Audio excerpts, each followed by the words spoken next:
Well, this city loves its baseball squad this season. This city also loves a good old-fashioned tailgate outside the ballpark. I saw a lot of this on my walk in. It's better weather today. Yesterday, full of storms, the roof is open for fans to watch a first-place club. It's MLB Live on Facebook watching Milwaukee this afternoon for the Kansas City Royals and the Milwaukee Brewers interleague play from Miller Park in Wisconsin. And welcome inside the broadcast booth. Hello to everyone watching on Facebook globally. I'm Scott Braun. The Brewers are in first place in the entire National League.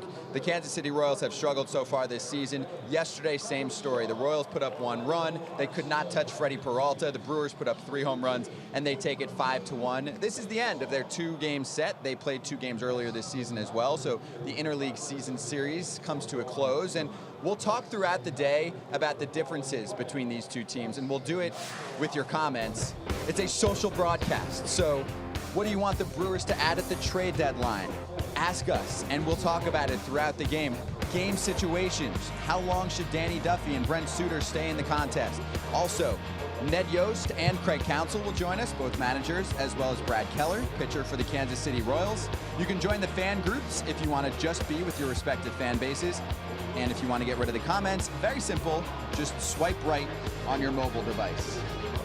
We have analysts in the booth that have played for these teams. Let's start with the 18-year big leaguer, Dan Plesac. His journey began with the Brewers, which included 3 All-Star seasons, and he holds the Brewers' all-time ERA and saves records, one of the most durable relievers in MLB history. And our other analyst is fresh out of the game. 8 seasons, a career .333 ERA. He was just pitching for the Diamondbacks last month, a World Series ring for his work on the mound with Kansas City in 2015. He retired at the end of May, always so well-spoken in the clubhouse. Chris Medlin joining us on MLB Live on Facebook Watch to make his debut. And did you ever envision that you'd be in the broadcast booth like this? A little bit, yes, but not this soon, I think. But I'm excited to be here. Quickly, a few weeks later, we bring him right in, and let's talk about the team that you were a part of, a World Series champion with Kansas City, going through a transition period right now. They're not scoring, but Mike Moustakas is one of the rocks of the organization. He's still there. Yeah, like you said, they're last in the league in runs scored, and currently the one who is the main cog in that lineup is Mike Moustakas. He's 48 RBIs, almost 50 at the midway point, and he's just the guy who's doing it for him. Yeah, and Mike Moustakas is part of a group where there are still some core players remaining. Danny Duffy, you see, is one of them. Moose coming off 38 home runs last season, a huge year for him. The home run number's not quite as high. He's on pace for 29 of them, but the RBI numbers have been even better for him. And you spoke to him before the game. He seems like he's in good spirits. Yeah, given the circumstances, yes. I mean, as a player, you just go out there and play your game, and hopefully everything kind of clicks for you. But yeah, Moose is going to be a guy who's going to drive in runs for them throughout the year until the organization needs to make a decision on some of these guys. We definitely want to hear some trade proposals throughout the game on MLB Live on Facebook Watch. We'll take those comments. Also, I know there will be plenty of Brewers fans, Dan, talking about the punch in this offense led by Jesus Aguilar. To me, he's the best kept secret in the game of baseball right now. This is a guy that was a righty off the bench facing lefties. He's turned himself into a middle part of the order guy.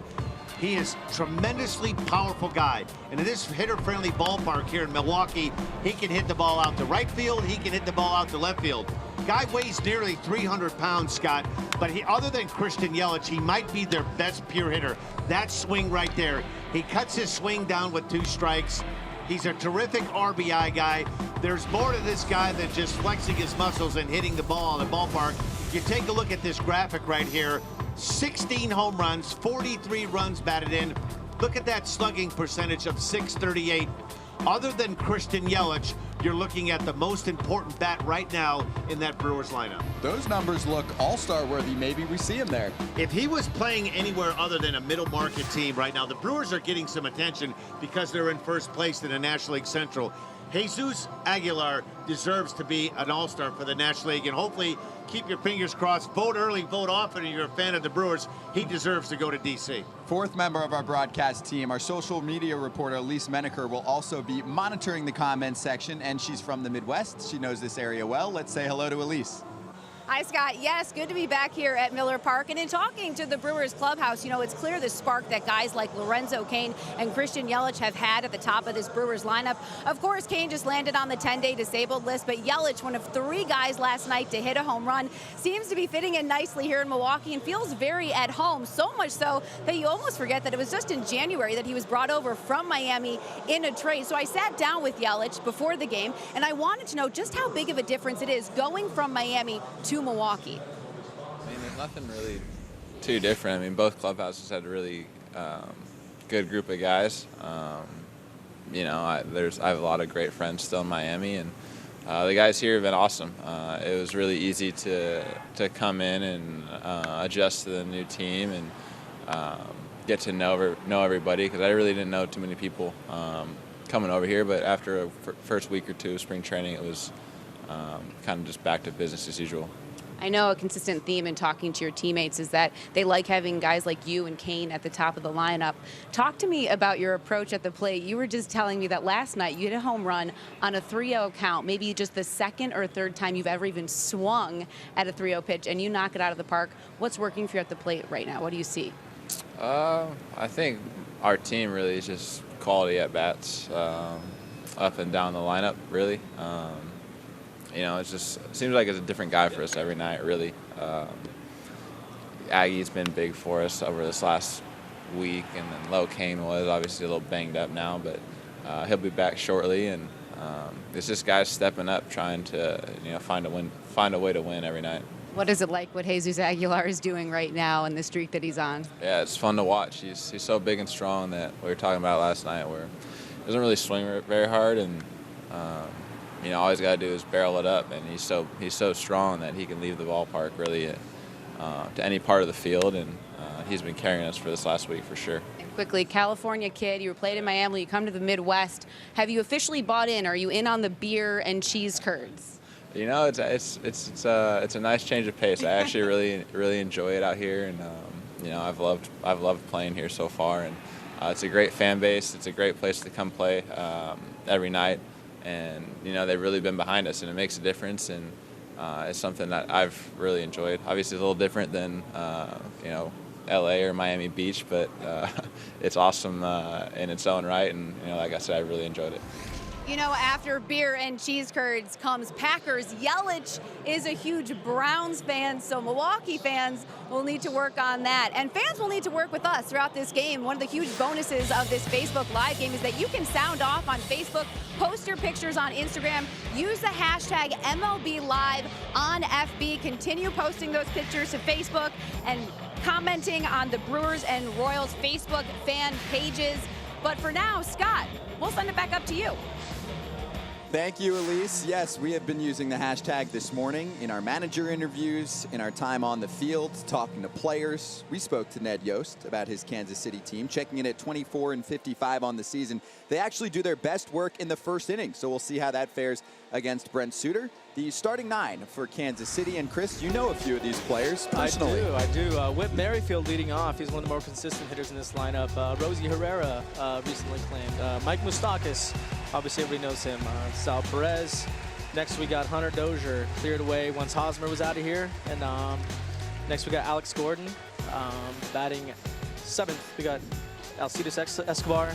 Batting 8th is Mr. Mondesi, the switch hitting shortstop. And batting 9th in the National League game, my friend Danny Duffy, who says I should do a Hawk Harrelson if he goes deep. So here we go. So if I see one hit towards the wall, I'm going to let you take over. Oh, I will. I'm talking over you. But we're going to have to talk quickly when Brent Suter's on the mound, Dan, because, what, 3-4 seconds between pitches, and he's good to go. Yeah, he's the modern-day version of Mark Burley. Harvard graduate, too. He works quick, throws strikes, and a much-improved defense for the Brewers in 2018. And the guys behind the leather love it when a guy works fast, he works quick. You stay off the heels and stay off the balls of your feet. So far, it's been a great start for Suter. 8-4 on the year with a fine ERA of 4.15 in this very hitter-friendly ballpark here, Miller Ballpark in Milwaukee, Wisconsin. A 31st round pick back in 2012 by Milwaukee. He's 28 years old. This is his 3rd season. His last 7 starts have been exceptional. A 3.12 ERA, allows very weak contact, and has a solid defense behind him. I think one of the keys, he's one of those, if you would call him a pitch to contact kind of guy, Scott. He's a guy that's not overpowering. 84 to 87 miles an hour, has a little cutter, a changeup, and it'll also feature a split finger to go along with a curveball. 4 or 5 different pitches. He's a different look. He's very quick in between pitches, and Craig Counsell, really, you hear this word a lot around here with Milwaukee, with the Brewers, about trust, and he really trusts this left-hander in Brett Suter. 7 innings and 1 run against Philadelphia 2 starts ago. Last time out was against St. Louis this past weekend. First pitch, Matt Carpenter home run to deep center field on an 86-mile-an-hour center cut fastball, a little get-me-over fastball. And then he retired 12 in a row and went on to put together 7 innings, 2 runs, and 2 hits. And he fires a strike to Whit Merrifield. We are underway at Miller Park. Afternoon baseball, MLB Live on Facebook Watch. Kind of what you see is what you get right there. 87 miles an hour. He may touch downwind, downhill 89 at the most, but he's going to be anywhere between 84 and 85 with a fastball. And in an ever-changing game where everybody's throwing 95 plus, it really gives faith to a lot of the guys who don't throw extremely hard that they can get up here and produce. 1-2 weakly on the ground is short. That's Arcia today. His short glove, and the nice pick by Aguilar for the first out. Hey, defensively for the Brewers, and this is a very good defensive team.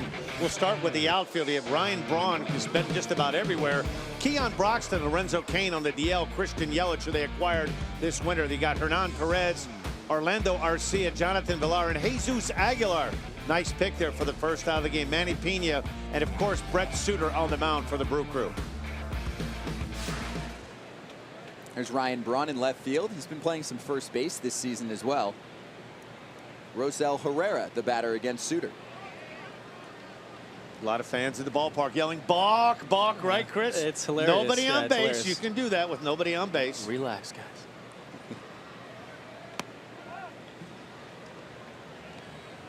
We talk about pitchers being great athletes. Watch this. Look how hard this is to do, Scott. Look at that, to stop and start. Wow, best athletes on the field, right, Chris? Look out. Right past Suter, but it's to the second baseman, Villar. Backhand stop and the throw to Aguilar for the second out. Brew Crew flashing some leather here early. Really nice play. In the day and ages of the shift, you see this ball hit right up the middle. Really nice play by Villar. Writes himself, and a good strong throw to the guy they call Zeus over at first base. And now Moose, Mike Moustakas, number 3 hitter for Kansas City. Batting just 175 in the month of June. His average entering the month was 280. As you can see, down to 252.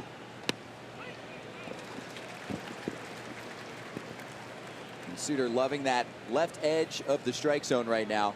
It's 0-1. You know, we talked to Craig Counsell earlier, and he said one of the things that advantage to a guy like Suter, first time that a club sees him, he works so quick and so fast. And how about this 1-2-3 inning if this one comes down? In on the hands, and Keon Broxton getting his first start of 2018. Excited to be with the big league club. Very nice, perfect Brent Suter first inning, and he works quickly. And then we get to the bottom of the frame with this Milwaukee Brewers offense led by an unlikely character. Jesus Aguilar, last year battling for some playing time, was looked at mainly as a pinch hitter, has turned himself into a 3-hole hitter with power. Here it is. Swinging a fly ball right center and deep. Get up! Get out of here! Go! Jesus Aguilar does it again. He just hit a game winner here in the ninth. How much fun are they having? He has been incredible for this team. Aguilar drives in another one. This to me has been the most amazing transformation in this Brewers ball club. The Brewers are getting that mojo back. And Jesus Aguilar is the cleanup hitter, part of a very good-looking Brewers lineup, despite no Yelich and Shaw today, Dan. Well, you know what? This isn't Harvey's Wallbangers, the 1982 version of the Brewers, but it's a pretty good lineup. Jonathan Villar at the top. Ryan Braun has hit anywhere from first, second, third, up to fifth. Christian Yelich, who they acquired for the Marlins. There's the man in the middle, Jesus Aguilar. Hernan Perez, Keon Broxton in center field. Manny Pena behind the plate. Orlando Arcia. You see that 198 average. Brings some leather, and Craig Counsell likes to have him in the lineup. hopefully that he can play some top-notch shortstop. And Brett Suter on the mound, who, by the way, did hit a home run off of Corey Kluber earlier this year. He did. That was on May 8th. Danny Duffy eventually will get to hit for the first time in 2018, but we'll see him on the mound coming off what Ned Yost called his best start of the season, Chris. Yeah, he's been throwing the ball pretty well lately. I think he had one bad one in between those, but velo's kind of ticking up a little bit. We'll see where it's at today because every day is a new day when it comes to that. But you know, for him, he's really good when his fastball's on, and I'm hoping it is for him today. The last 6 starts for Duffy, a 2.87 earned run average, using more changeups and curveballs, less sliders. Although when he did use that slider against Houston, it looked very effective. A lot more bite to it. Yeah, we talked to Ned, and he said he was utilizing that curveball a little bit more towards Houston too, so it ended up working for him. All the weapons are ready for Duffy lately. And he pumps the strike to Jonathan Villar to start his day. 5th start at leadoff for Villar this season.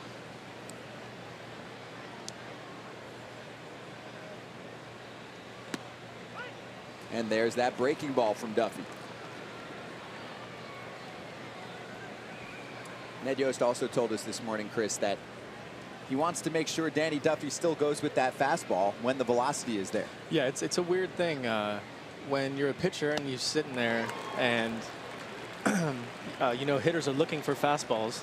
You have to sit there and force yourself to throw them, and it's just a weird feeling to have to do, but it ends up setting up all your other pitches, as you see right here, getting him with the fastball up right here. He's got such a good fastball, and that's such a hard pitch for hitters to catch up, especially coming off that slow curveball. You got the call with Salvi kind of sticking it for him, but man, like I said, when his fastball's on, he's one of the best in the game. He elevates with the heater to sit down Villar and bring up Ryan Braun, 4 for 9 in his last 3 games with 3 extra base hits.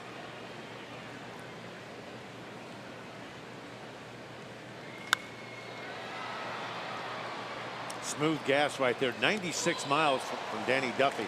It's kind of, we touched on it in the open, Scott, a tale of 2 different kind of left-handers. Danny Duffy in the mid-90s with that big overhand curveball, and Brett Suter, kind of that throwback to John Tudor. They're soft tossing, moving the ball up, down, in and out.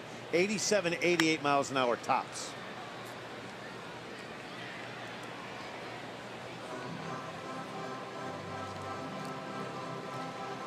There's Rob enjoying the game from British Columbia, Canada.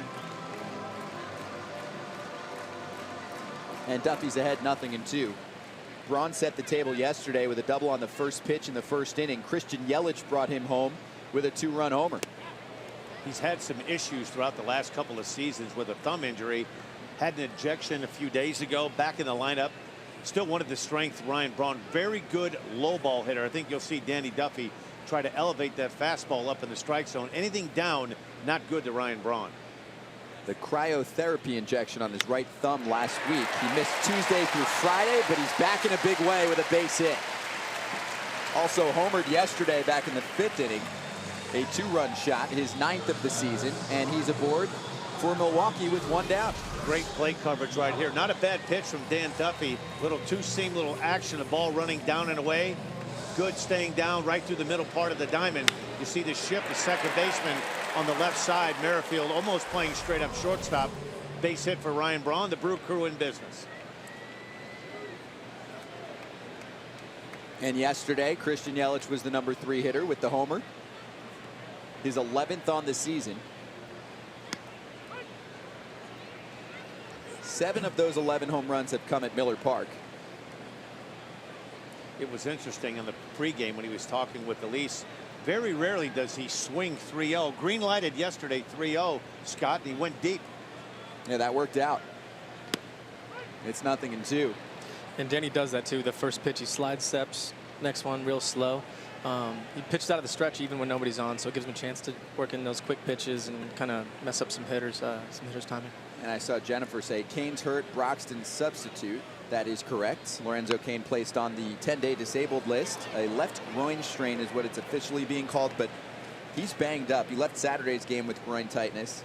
He left last Thursday with a hamstring cramp, and also this past weekend against St. Louis, hit by a pitch on his elbow, later hit by a pitch on his shoulder, and eventually, Dan, he said, "Uncle, DL."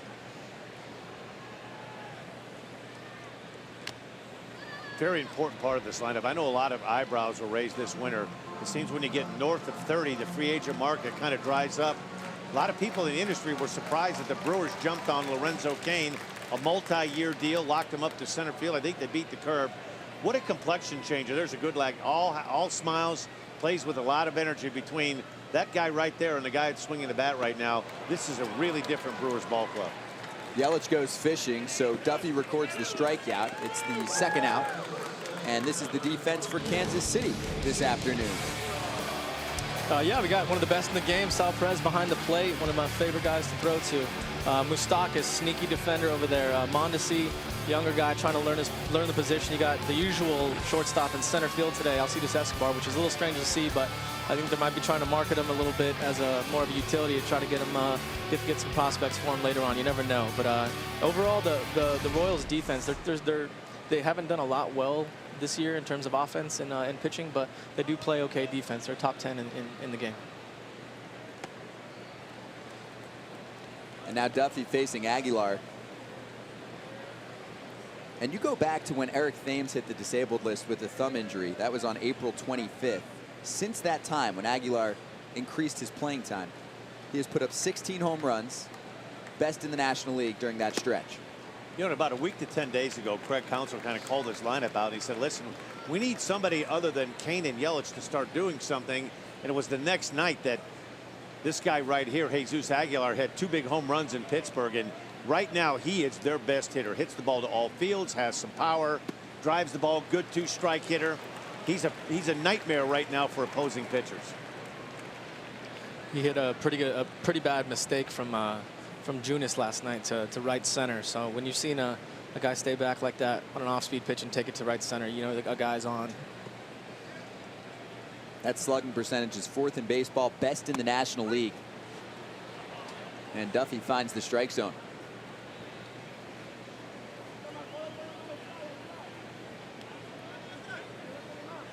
Danny Duffy does have the 5th highest walk rate in baseball this season.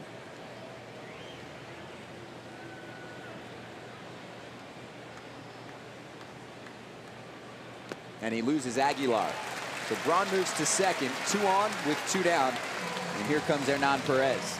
That's an indication right there, Scott, what they think of Jesus Aguilar. 3-1 changeup in the first inning, really wanting no part of Jesus Aguilar behind in that count.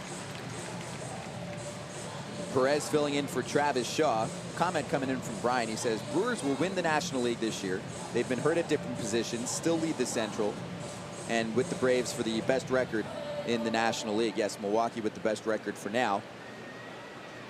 If they're going to be a contender, they're going to have to, you know, every good team ends up having injuries, and they're going to have to battle through some of these with some guys filling in.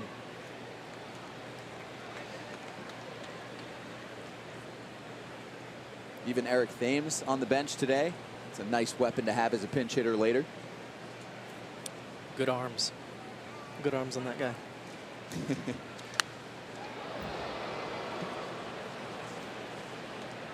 Last 10 games for Perez, a .281 batting average. Went 0 for 4 yesterday, struck out a couple times.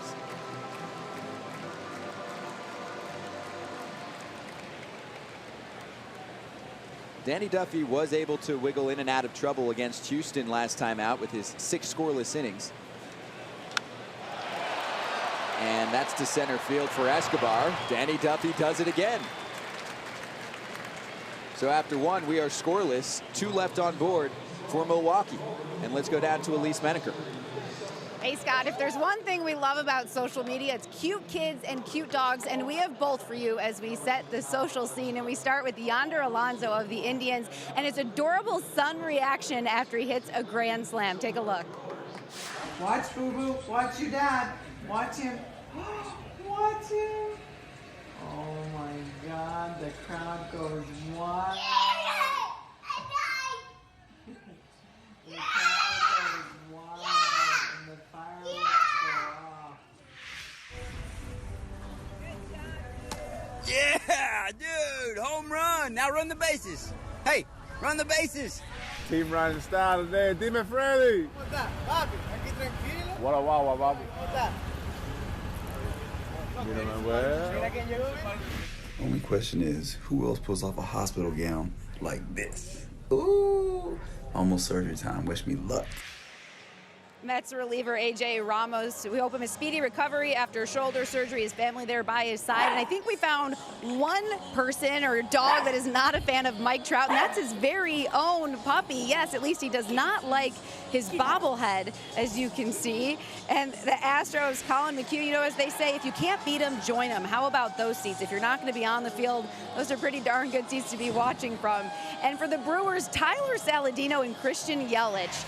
So if you remember this game last week, this was at PNC Park, and yeah, it did not happen. I think you can see why. Basically a river there outside the clubhouse. Yelich, though, he thought, I think we're good. We can still get it in, but unfortunately, Scott, that one they had to reschedule.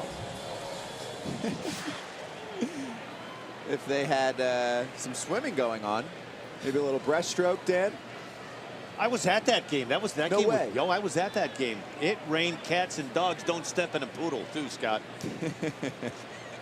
A swim meet would have worked. Not a baseball game. Salvador Perez, the first batter in the top of the second against Brent Suter after he worked a 9-pitch 1-2-3 first. How about this guy? You know, they say that left-handers are a little bit on the strange side. How about a quick step off there trying to slow him down? Harvard grad Brent Suter majored with a degree in environmental science and public policy. And he's an environmentalist. Right. Remember, we talked to him about a month ago when we did a Facebook Live broadcast here. He does not use paper plates.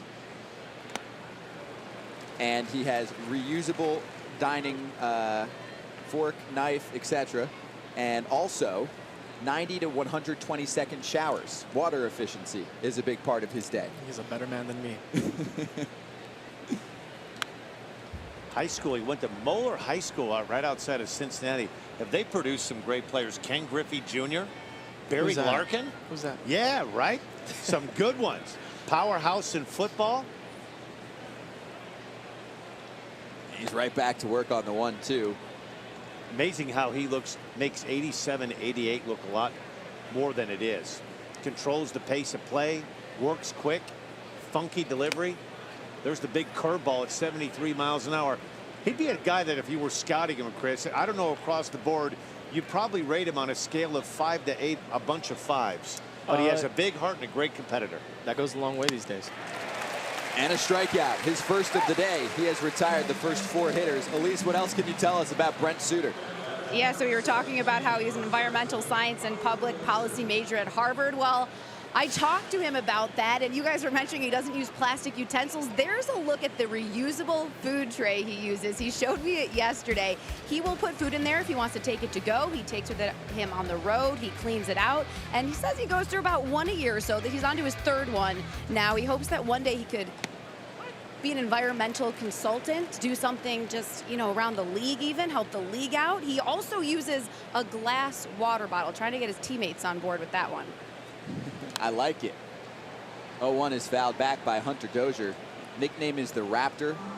Also, Dan, his general manager is a Harvard grad in David Stearns, and also the scout who signed him, Stephen Wilson, also a Harvard grad. That Crimson connection, it's a tight one. It's working out well for Milwaukee. It's amazing. There's another look at 88 miles an hour, and yet he gets hitters repeatedly to just get really jumpy and antsy. He is exactly what you talk about as far as a pitcher, making hitters and allowing them to get themselves out. Boom. 87 looks 95. You can even see on that check swing before. I mean, he couldn't even get his bat around before the ball was already in the catcher's glove. So definitely some sneaky stuff coming in, almost like a little cut action. Yeah, a little cut action right there. Well, I'm a firm believer in this, Scott. There's 2 ways you can get hitters out. You can get them out with deception and angles. And I believe more of his repertoire is more deception. He works quick. He's a big, tall guy, 6'5", about 215 pounds. You're expecting the ball to come really flying out of there. 87 at the knees.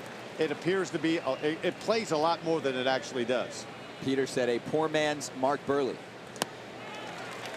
And he elevates again with the fastball. That's his bread and butter. You see Alex Gordon stepping out. The Royals are trying to make him slow down. He wants a quicker pace of play. I think that's the best way to help repeat your delivery as well. Is just like, hey, let's go, let's go, let's go. I mean, I tried to pitch a little quicker as well. And any of the feedback you get from the fielders, I mean, they don't want somebody out there taking 30 seconds in between pitches. So, I mean, there's an example. 387-mile-an-hour fastballs, and Alex Gordon really was no closer on the third one than he was on the first one. Ben said Brent Suter, smart man. Well, he's taking advantage of what many call the top pitch in Major League Baseball these days. Fastball up in the zone. Yeah, it's the spin rate. The spin rate generation helps kind of defy gravity a little bit longer and creates an illusion. And it goes to my point of even with Danny, who has a really good fastball, I would still consider this a good fastball because of the deception, and he doesn't throw very hard, but he's throwing in, out, up, down, mixing it up. I think those are 4 different pitches, even though it's just a fastball. Payoff pitch, and finally gets the corner of the strike zone. The call is there, and he strikes out the side. 6 up and 6 down for Brent Suter so far as we head to the Brewers portion of the second inning. Salvador Perez, Hunter Dozier going after strike 3, and Alex Gordon, little check swing. Thought he worked the walk. Instead, Brent Suter with another quick job in the second inning.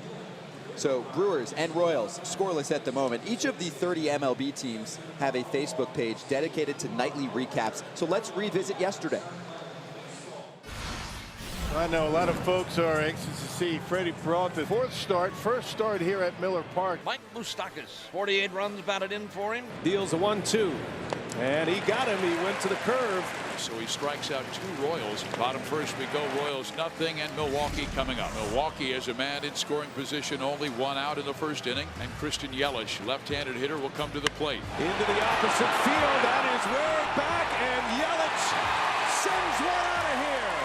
A 2-run home run. Opposite field smash by Christian Yelich. And the Brewers strike first here tonight. Big right-handed hitting Aguilar. 0-1 pitch. Aguilar drives one to center field. Backing up is Merrifield on the warning track at the wall. Gone! Jesus Aguilar goes deep for a 17th time. And it's 3-0 Brewers. Freddie staring down these All-Stars, World Series champions, and making it look simple tonight. Mowing right through the Royals. He strikes out the side in the 5th, and that is 8 in the game. Here's Ryan Braun with a double and a run scored and a ground out. Ryan Braun, first ball swinging, high drive to right center, and it is gone! Braun with a 2-run shot. 5-0 Milwaukee. Struck out 9 in the game. Into his windup. Here comes the 0-2 pitch. He struck him out. Big curveball. 15 in a row. He's retired. How about 10 strikeouts? A 1-hit shutout through 7. And we are back in Milwaukee, bottom of the second inning, as Keon Broxton steps up against Danny Duffy. Took the first pitch off the plate. It's 1-0. Brewers might have found something, and Freddie Peralta, called him Fast Freddie. In his debut about 4 weeks ago against the Rockies, Scott struck out 13 Rockies in his debut. Not a bad way to break in at Coors Field, too. Dan, 2 runs in 22 2/3 innings in his first 4 big league starts. 7 hits, 35 strikeouts. Another guy, Chris, when you were talking about spin rate, good 4-seam fastball, 92 to 96. His curveball has gotten better. His changeup, he mixes in just enough, and the Brewers might have something in Freddie Peralta. First game of the season in the majors for Keon Broxton. Called up from AAA Colorado Springs. Some fans thought that Domingo Santana would get the call as he was optioned. But instead they go with Broxton, who was hitting .263 down in AAA, a .336 on base, .431 slugging percentage. The problem for Keon has been the swing and miss, even in the minor leagues this past season, or this season. 36% strikeout clip. You know, there was a time in the game, in a day of baseball, that striking out at that much of an alarming rate would be permanently down in the minor leagues. But we're seeing, go back to the month of April, there were actually, Scott, more strikeouts than base hits in Major League Baseball in the month of April. So the game has kind of gone into a different direction, and out is an out. and not as much emphasis is put on the strikeout. But you have too many of those kind of hitters in your lineup, there's a lot of holes, and it makes it tough to get anything going. Danny Duffy at the top of the strike zone. Keon Broxton goes down. It's the third punch out for Duffy. Yeah, you could see that at bat. He was throwing fastballs in, wasn't able to get around him, and then he throws it right above his hands right there, stays up, can't catch up. Good fastball from Danny.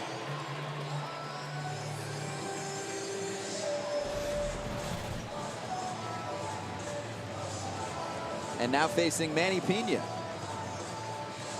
Pena a little banged up from yesterday's game. He was on base in the bottom of the second, and on a pickoff attempt, he slid back into the base and jammed his right ring finger. He was grabbing it after the slide. He's a catcher, though. How many times did you see Salvador Perez take a major hit in terms of an injury and then be out there the next day? That was one of the more impressive things. I mean, and he has so much respect from the umpires, too. The umpires give him about 30 minutes to get back going because everyone loves seeing him out there. So it's yeah, you have a guy like that back out there. It's a good feeling as a pitcher. It's a good feeling as a team. Just knowing you have guys out there that are gonna grind it out and kind of battle. See the good numbers for Pena over the last week plus. Perez, one of the most durable catchers. And Danny Duffy with the breaking ball on the outside corner. He's ahead 1-2. I think that's the key for Danny Duffy.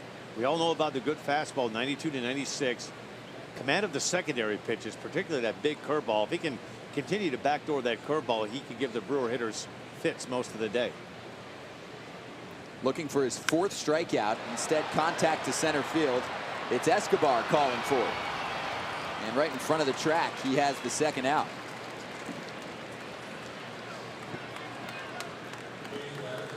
Alcides Escobar made his first start in center field against Houston in that outing where Danny Duffy recorded 6 shutout innings. And just one test, and it was to straightaway center field. Nobody even close to him, and he's waving everyone off. They were making fun of him. Yeah, I feel like any shortstop in the big leagues can go and play any position. They're usually the most athletic guys on the field, best hands, best arm. I mean, it's just there's no doubt Esky can play center field. First pitch fouled back by Arcia. And coming up after this half inning, Brad Keller, Kansas City Royals pitcher, will join us. So get those questions in for Brad. He pitched on Monday, a Rule 5 selection, goes from reliever to starter. He was great on Monday against the Angels in a win. Arcia roller to third. It's Moustakis, and that will retire the side in order.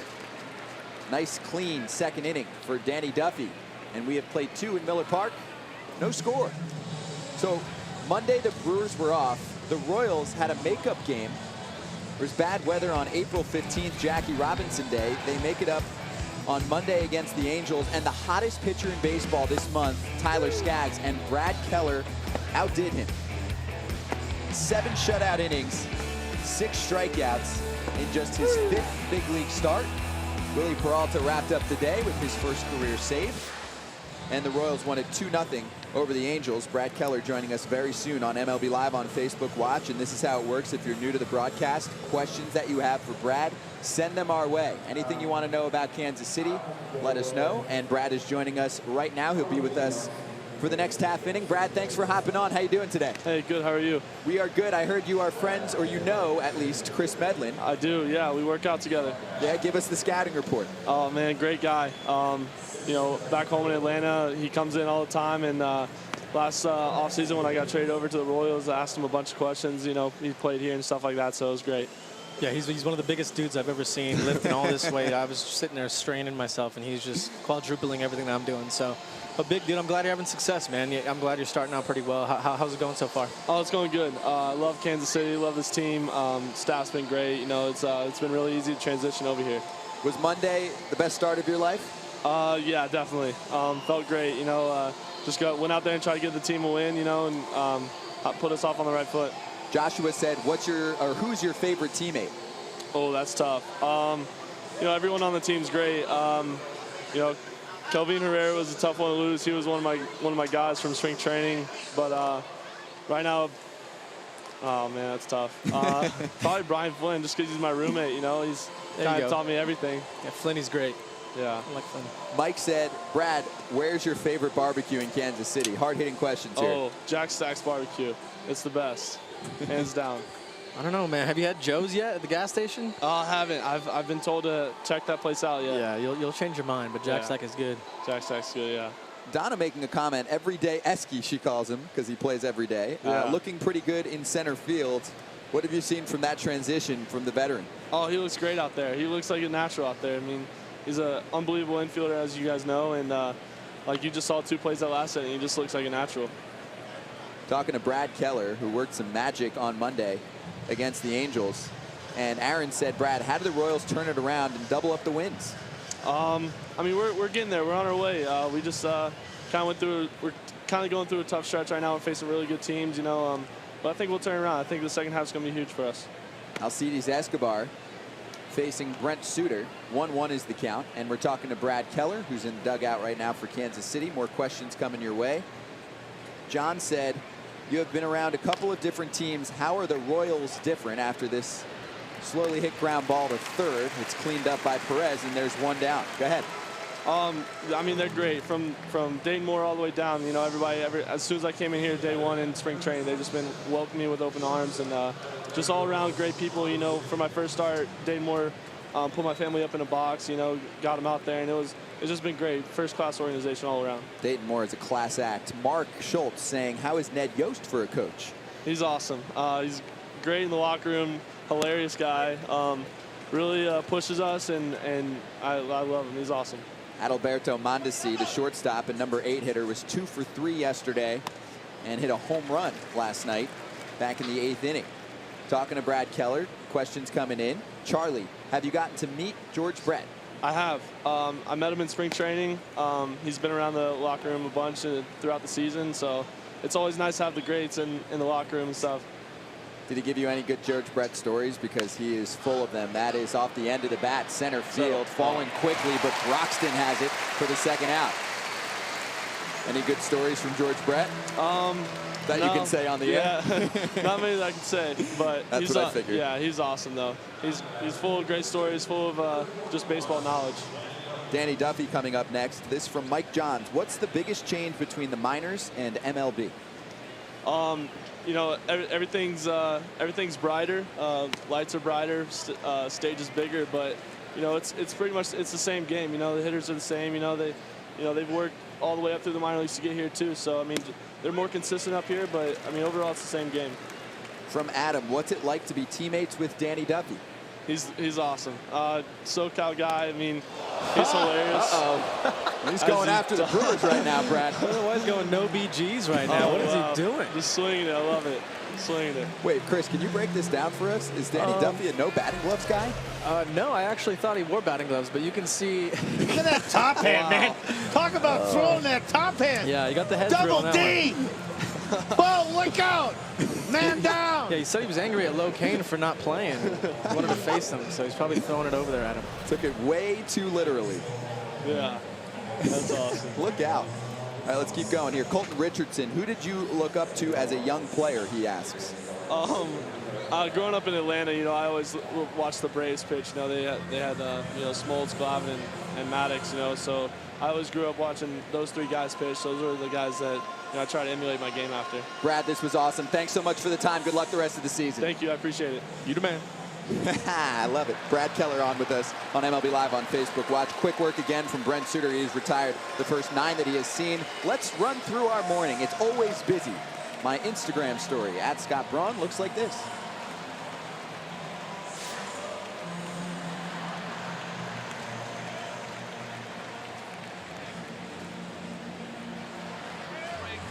Had a little breakfast. It wasn't so much that he had it was on his shirt. A lot of it was on his shirt.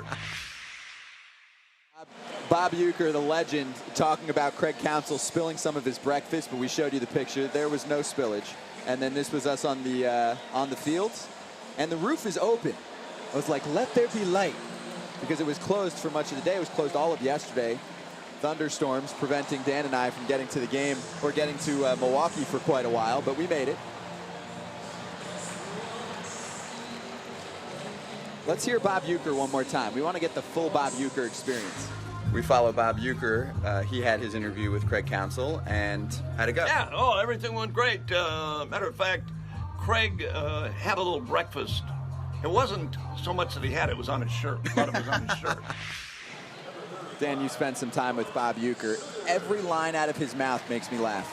You know, early in my career, when the Miller Lite commercials were big, he was bigger than anybody on the team, and that was saying something when you had guys like Robin Yount, Paul Molitor, Cecil Cooper, Ben Ogilvy, and right when we walked in, there's a good shot at the guy that Mr. Belvedere, made regular appearances on Johnny Carson. I know we're probably dating myself, but he was actually bigger than the team. He was kind of Milwaukee's version of what Harry Carey was to the Cubs.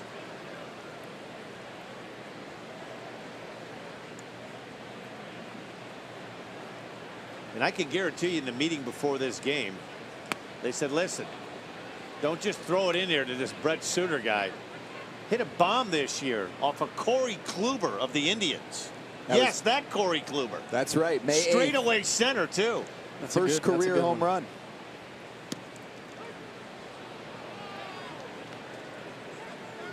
The only problem with this at bat, this is lefty on left, and Dan Duffy brings the noise.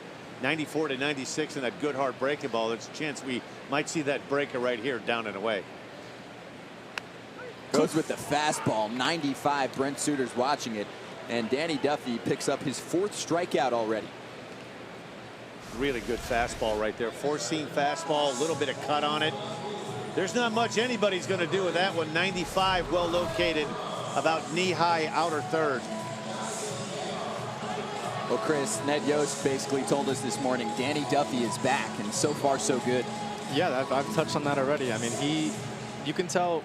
I feel like everyone always focuses on the hand and the arm and stuff, but when Danny's good, watch how explosive his legs are. He's dynamic with the lower half. Takes stress off the arm and all that. So I mean, when he's good, his stuff is dynamite. He struck out VR first time up. Brent Suter, by the way, with 9 up, 9 down so far.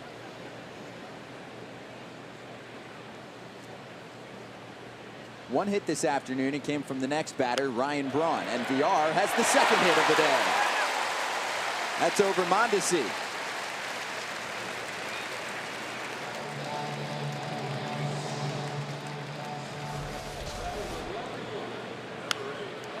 Yeah, he had to go down and get that. Not a bad slider, just caught a lot of the plate. I think if it was either backdoor or back foot, it might have been a better pitch. But when you leave him over the middle like that, it's, you know, the hitters can reach those. But no damage, just a base hit, so no loss.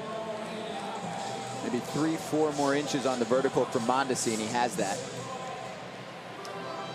Braun with the base hit back in the 1st.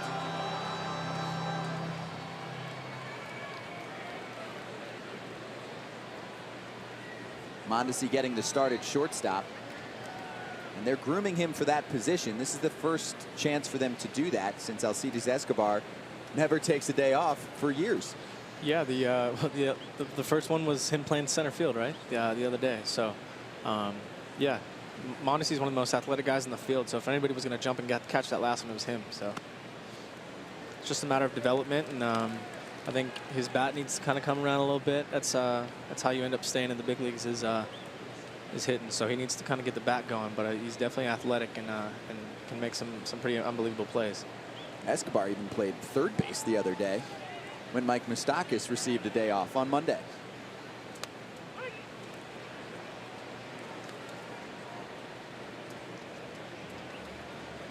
Danny Duffy already has 4 strikeouts. He recorded 7 Ks last time out against Houston. His season high is 10 back on June 9th.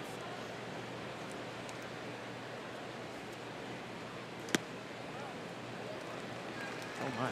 Apparently just missed to Braun. You know, the Royals have been awfully patient with Danny Duffy. He's bounced around from the rotation back to the bullpen. I think a lot of teams, and this guy, I think at the July trading deadline, there was going to be a lot of interest in Dan Duffy.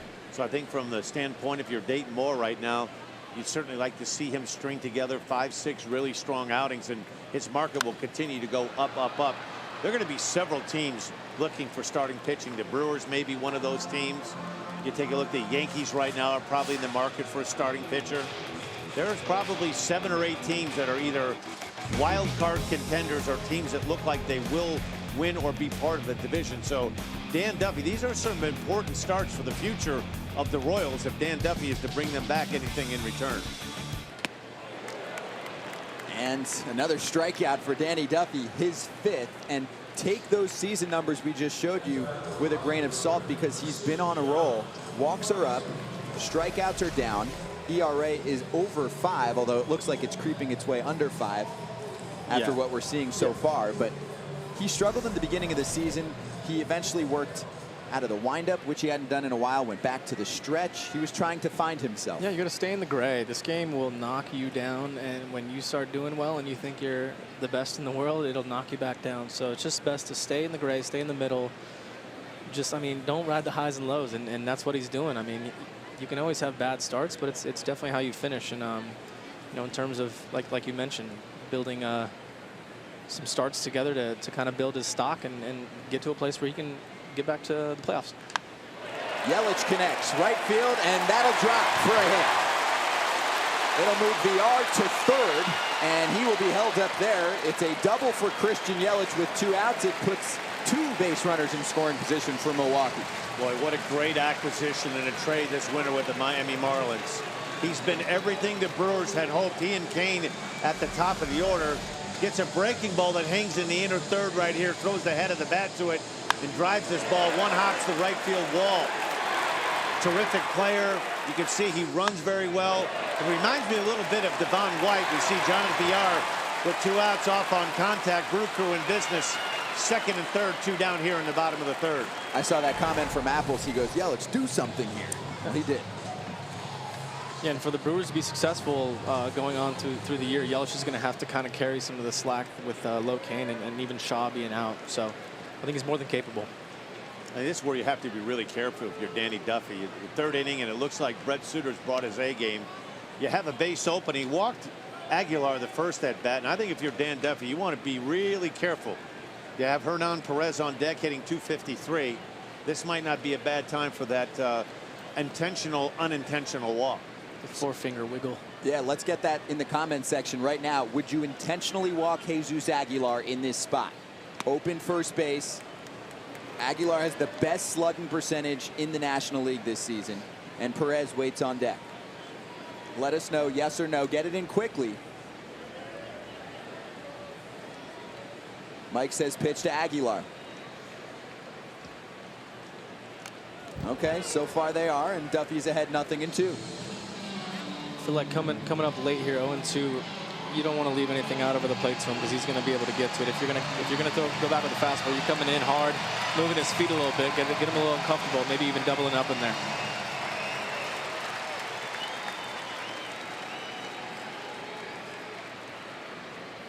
Oh-2 on its way, and Danny Duffy has struck out 6, and again wiggles out of trouble.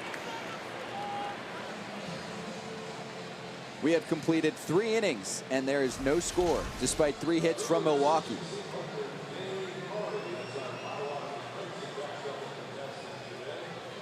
Craig Counsell about to join us on MLB Live on Facebook Watch.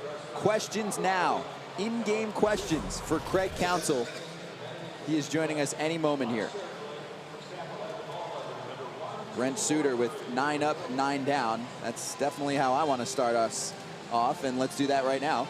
Craig Counsell joining us. Craig, what have you seen from Brent Suter so far that you like? Well, it's kind of how Brent's textbook goes. He just good pace, lots of high fastballs, sprinkle in the off-speed stuff, and he's doing a nice job kind of working up in the zone as he usually does. What about on the other end? How do you crack the code against Danny Duffy? Yeah, Duffy's doing a lot of the same. It's a lot of high fastballs that he's getting some chase on. He's got a lot of ride to that fastball, and he's got a very good fastball. So kind of similar agendas for both guys. A little different velocities, but similar pitches up in the strike zone a lot. Were you surprised that they didn't walk Aguilar there with the base open? No, not this early in the game. Not at all, no. Craig Counsell with us on MLB Live on Facebook Watch, and we will take one more question from Josh. Craig, do you miss your time in Arizona? Yeah, well, there's a lot of good memories in Arizona. You win a World Series, and you know, you don't forget the place and the people and the town for sure. So we had good times there, but we got a good thing going here. Happy to be here. Last one, Craig. How is it coaching against your former coach? This from Mark. Yeah, no, I played for Ned for quite a while. I know when I first took this job, Ned was gracious enough. We had a series against Kansas City when they were really rolling, and spent a half an hour with me, and it was really important for me and valuable. So I appreciate him taking that time. We always appreciate the time. Thanks, Craig. Good luck. You got it. Take care. A few last-minute questions were coming in, so he snuck them in, including actually this one from Tom, and that's on the ground for Aguilar for the first out. One pitch, and Whit Merrifield goes down, as Brent Suter has retired the first 10. Tom said, how late will Suter go? I think the answer to that question is based sort of on pitch count. Dictated on how he's doing and what his pitch count is at. But so far he's efficient, pounding the zone, everything you want to do first time through the lineup.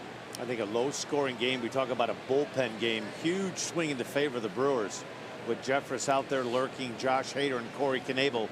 Brewers, not only in the National League, they might have the 7th, 8th, and 9th inning taken care of just about as well as anybody in baseball, Scott. Their bullpen right now is lights out. And Dan, Tom also asked, is Hader available today? We asked Craig Counsell that this morning, and the answer is definitely yes. They were off on Monday. Hader did not pitch much yesterday. He did have to come in to save the day, but it was just one batter. So Josh Hader is available out of the bullpen for later, and I know that makes you excited, Dan. Wipeout. He reminds me a little bit of Chris Sale, a little bit of Randy Johnson. High in the air to center field off the bat of Herrera, and there's Broxton. 2 down. Yeah, he has really turned into a weapon in the day and age of bullpenning in high leverage situations. I think the Brewers are really well suited for the postseason. There's a good look at Keon Broxton. Made that play look awful easy. If you believe that getting to the postseason and it's about involving your bullpen, Jeffers has been terrific. Josh Hader, as good as any lefty in the game other than Aroldis Chapman right now. They've kind of separated themselves, and Corey Knebel is back from that hamstring injury. The Brewers bullpen very, very well situated right now. They might not have to do much if Brent Suter keeps this up. That's Ned Yost. We're about to speak to him. Get your questions in for Ned Yost right now. I'll take a few of them and relay them to Ned. The Brewers bullpen had the best ERA entering the month of June, and it's tailed off just a little bit, but these three have been the focal point. And I'll tell you what, Corey Knebel's been impressive in the 9th inning. There are a lot of people in Milwaukee that would like to see Josh Hader in that 9th inning, but I think the Brew Crew are better situated when they use kind of Josh Hader as that rover to cover the 6th, 7th, and or the 8th. The Royals have their first hit. Mike Moustakas goes the other way to left, and a 2-out base runner. Questions for Ned Yost. We will take them now, and we will talk to him. They're watching us on Facebook right now, I think. You They see that are. shot of the bullpen out there? Tell them to send in a question, Right? Dan. Send in a question, fellas.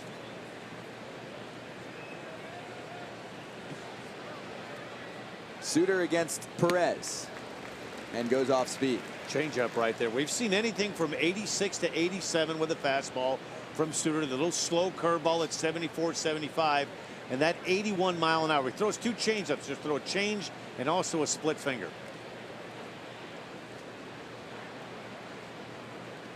Suter also has 4 strikeouts. And 6 already for Danny Duffy.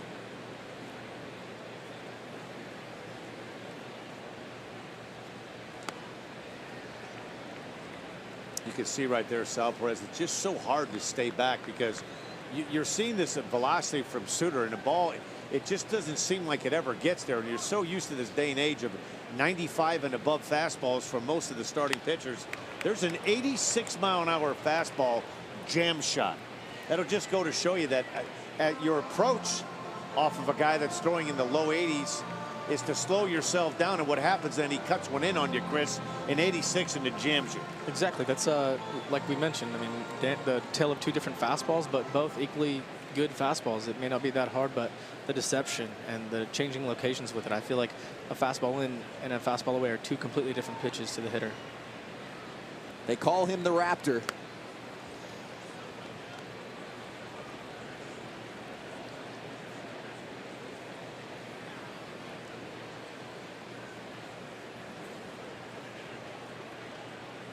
He attacks and he works fast. 2-2.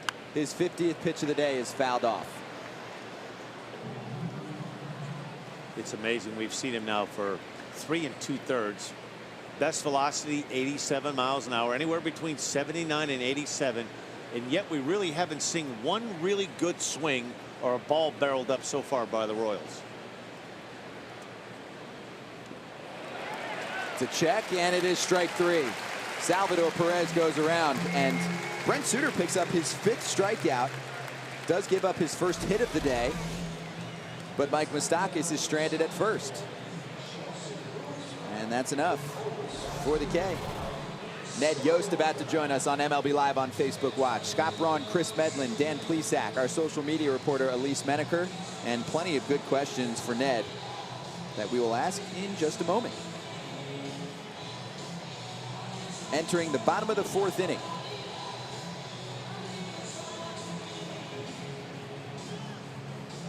And Ned Yost joining us right now. Ned, let's start with a question from Mark, being that we're in Milwaukee. What's your favorite memory from Milwaukee? And hello, thanks for joining us. Do we have Ned? Ned, do you hear us? Yep, I hear you. Can you hear me? Now we hear you, yes. Yeah. Favorite memory from Milwaukee? You know, it had to be the '82 World Series. You know, I was a part of that '82 team when we went to the World Series and lost in 7 games. That and the brats here out of this world. Some good eats. From Justin, he said, is Brad Keller the future of the Royals rotation? Sure is, and you're looking at another one out there right now, and Danny Duffy, and one last night, and Jake Junis. So, you know, we've got some young kids that are, we think, going to be okay in the future. And this question about Alcides Escobar from Julian, he said, why no day off for Escobar? He's going to get one, just not today. It's not coming yet? Okay. And let's get one more in there. What's it like seeing your former player in Craig Counsell coaching well? I mean, you knew that when he was a player, that this was probably going to be the path that he went down. He was smart. He could communicate.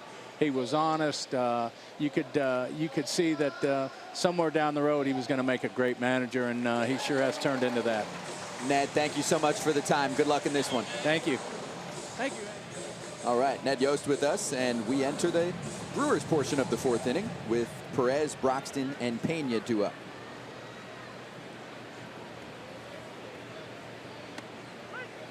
Very manageable pitch count for Danny Duffy. That was his 49th pitch. On average, about 15 pitches per inning, which is good for a guy like Danny Duffy. 6 strikeouts so far. Perez to right center. And Herrera gives it a chase. He has it on the fly. So Danny Duffy could be pitching himself into a July trade. Mike Moustakas is in that category, along with Whit Merrifield and Lucas Duda. So let's throw that out there in the comments section. Who do you think is next to go for Kansas City, as we've seen John Jay traded, and most recently Kelvin Herrera, their closer, was shipped over to the Washington Nationals. Chris, on this list, who do you think gets dealt?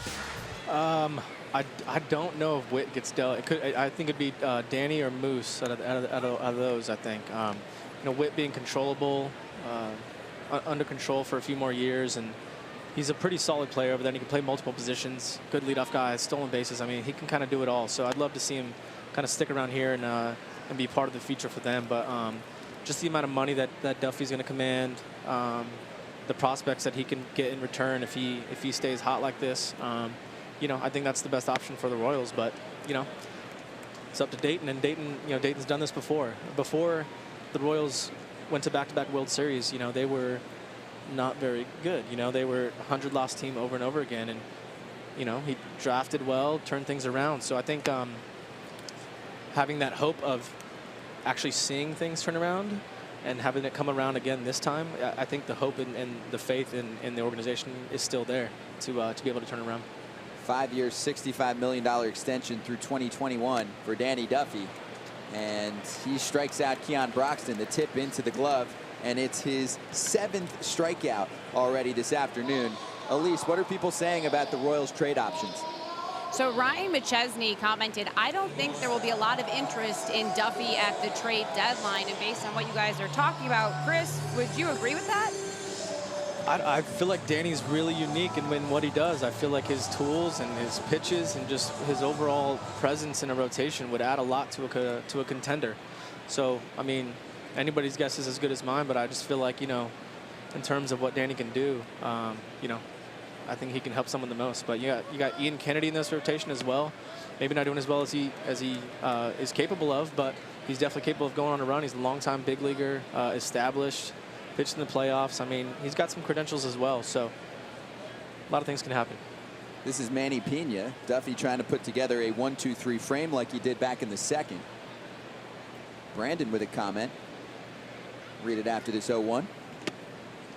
Brandon says, Witt stays, Duffy stays, Moose and Duda go. Okay. Jacob says Royals trade Salvador for top prospects. I don't know about that. Perez playing in his age 28 season, so you figure he still has a lot left in the tank. Yeah, he's played a lot of games, but he's maintaining it, and that's what you can expect. I mean, he's having a little down year with the bat, but he was hurt early on this season, so he's coming back and getting into the swing of things again. But having him back there it's an underrated thing, is having that kind of backstop back there.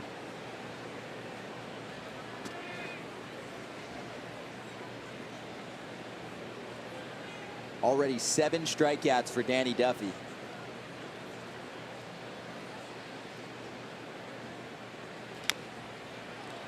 Chopped to Moustakis across the diamonds. 1-2-3. Down go the Milwaukee Brewers. And Arcia will lead off the next inning for the Brewers when they come back up in the bottom of the 5th. And this is a team that will be hungry at the trade deadline. And it has us thinking, as we approach the 10-year anniversary of one of the biggest deals in franchise history, the acquisition of CC Sabathia. And what a thrill it must be for generations of Brewers fans to have a horse like Sabathia. CC Sabathia, a welcome addition. Sabathia, with the season on the line, stops the Cubs. Sabathia, a complete game. Sabathia with 7 punch-outs. What a masterpiece. The big guy is just carrying this team on his shoulders right now. CC Sabathia, what a pickup. Was this the best trade in Brewers franchise history? July 7th, they pick up CC. They do deal away Michael Brantley, who's been a big part of the Indians organization. Nobody else in that deal much of a factor.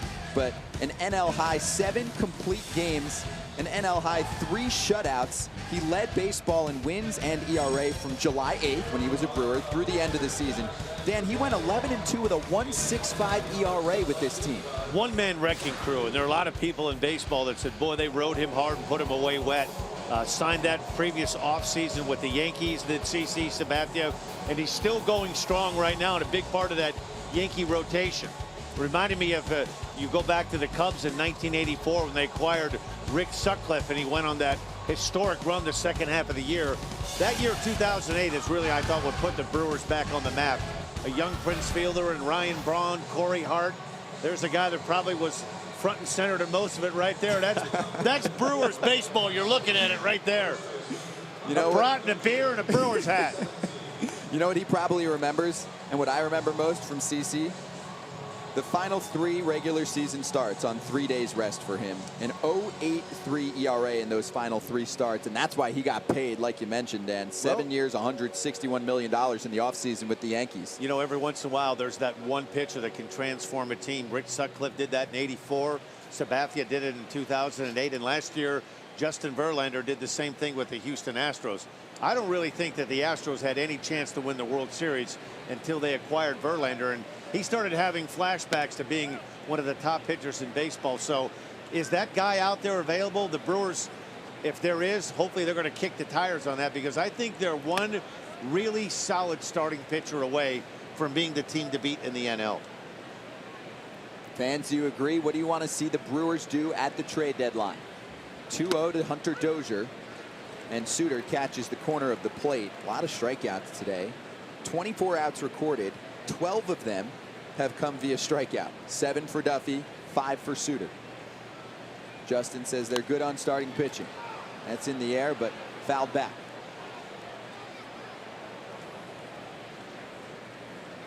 We might be in foul ball range here, Chris. You're pretty newly retired. We're going to lean on you to go ahead and snag one, so we don't catch one in the chops. Okay, I got us. Infielder in college, I still hang on to those days, so I'll at least body it up for you. Dozier to right. It's a floater for Yelich. One gone. Quick outs, quick contact. It's kind of old school baseball we're seeing from Brent Suter, right?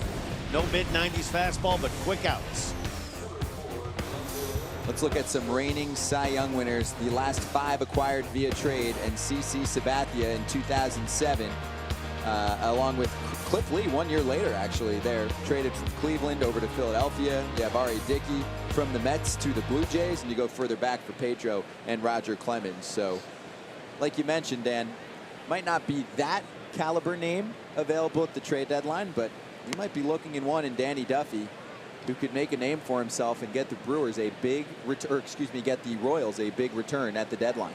That's always the risk reward, Scott. Do you want to go for it? And if so, what do you give up, and will you regret it down the road?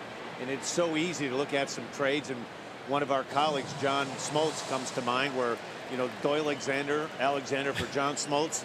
It's easy to look at the 1 or 2 trades that don't work out, or a guy turns out to be a John Smoltz. We're getting a look at Dan Duffy right there.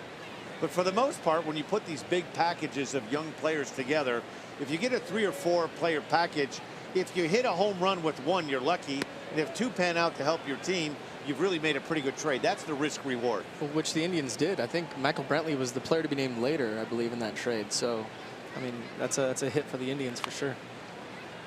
Weekly to the pitcher. Look at Suter. the Raptor! And the Raptor got him. Out of the base path. Alex Gordon's out. Well, he moves like a Raptor, Dan. There he is. You're looking at a Harvard grad right there. Standing ovation. Degree in environmental science and public policy. Jumping on this one like a big cat. We're going to call him the Grande Puma. Look at him right here. Fred, get up, dive. Hopefully he didn't hurt himself. The medical team coming out. It's a little hot and humid this afternoon. Just got some sand in his pants, I think. Look at this play right here. Falling off towards the third base side. The Raptors on it like a cat. Another look at it. Does the stop, drop, and roll. Realizes, hey, I better take care of this. Puts the ball back in his glove and tags the left knee area of Alex Gordon. Well done. You know how tough of a play that is for a lefty, too, to go over to that side. Pretty smooth, too, on the roll and the recovery to get up quickly. It sure was, right? Used his full frame to get that tag, too. That was awesome. Alex Gordon goes down, and Alcides Escobar up next.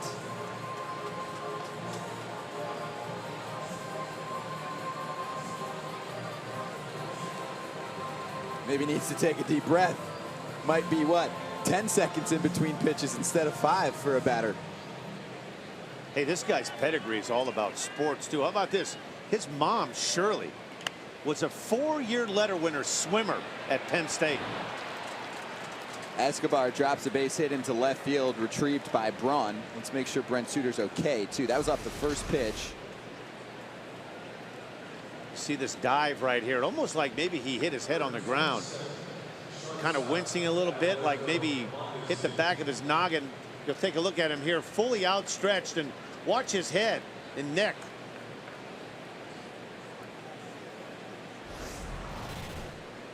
Now facing Mondesi with 1 on and 2 outs. I'm sure they'll get a better look at him in the dugout if he can get through the number 8 hitter for Kansas City. 5 hits in this game, 2 from KC. We have not seen any scoring yet. Brent Suter and Danny Duffy going at it. Todd said, not bad for a Harvard man. I saw a few in the comments section say that was one of the best defensive plays by a pitcher that they have ever seen.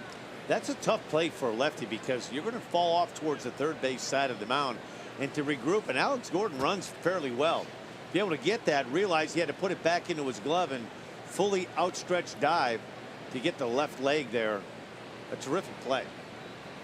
Brent Suter is known among this crowd as an all-out player. and gets a weak fly ball out to retire the side. Keon Broxton's there to put it away. So the base hit from Escobar, and he is stranded. And Brent Suter has dealt 5 scoreless innings. Why don't we check out some other defensive highlights from Mr. All Out, Brent Suter. How about this season? Flashing some leather right here. The bunt is on, gets off the mound. Look at the Raptor, loving life right here. Then against the Twins, he knocks this down, checks the runner at third, little flip over to first, and I like this one here. You think you want a drag bunt? Look at this bare hand snag over to the big fella. Jesus Aguilar, the Raptor, loving life. You can see the guys love him too. He's an infectious personality. All the guys in the dugout, they want to laugh. They're giving him a hard time, and this is a fun team to cover right now. They're playing good baseball. You see he's got a little scrape, a little strawberry. Jenny said, oh my gosh, Suter, you're awesome. Elise, what do you have? Well, you're showing some highlights. I have some highlights for you around social media. You know, draft day is a big day for a lot of guys. Last year, Hunter Green selected 2nd overall by the Reds, but this year, he says, one of the best experiences of his life, meeting Mr. Newcomb. Pretty cool Sports Illustrated covers there as well. And when you're Giancarlo Stanton, you hit your first home run in pinstripes, you got to post it on social media or it didn't happen, right? So there you go. His teammates taking care of it. Cody Bellinger got a first look at the new Call of Duty Black Ops 4 for all the video gamers out there. And Devin Marrero, the 305 boys. I swear this was a Backstreet Boys I Want It That Way video before I saw the Pitbull reference. And Echeverria Chapman and Vlad Guerrero Jr. getting a visit from, yes, their agent, Mark Anthony. He owns a sports agency, in case you didn't know that, so doing some hard work there. Hunter Bentz doing some hard work with the kids, hosting a giant pizza party for a good cause, No Kid Hungry. Brandon Phillips throwing it back for us to 1994, hashtag swag right there. I wish I looked that cool at his age. And speaking of TBT, we got more from the Guerrero family. Vladimir Guerrero, Vlad Guerrero Jr., Gabby Guerrero, and Mom. A nice TBT for you right there, Scott. Thanks, Elise. And this is aggressive, Dan, but in that picture, we might have 2 Hall of Famers. Vlad and his son, Vlad Guerrero Jr. That's super aggressive in the comments section, I know. But Vlad Guerrero Jr., and he's hurt for now, when he was playing, looked like the best minor league hitter I had seen in a long time. You know, between he and Dante Pichette's son, they really think the Blue Jays, they have a 1-2 combo that's going to be there for a long time to come. Been an interesting year for the Blue Jays, a little bit up and down, out of the box, out of the gate, playing some good baseball in April.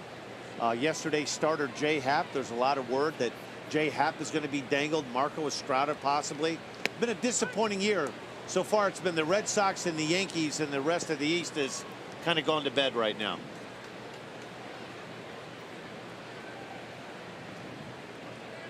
A competitive National League Central with the Brewers leading the way right now at 46-32.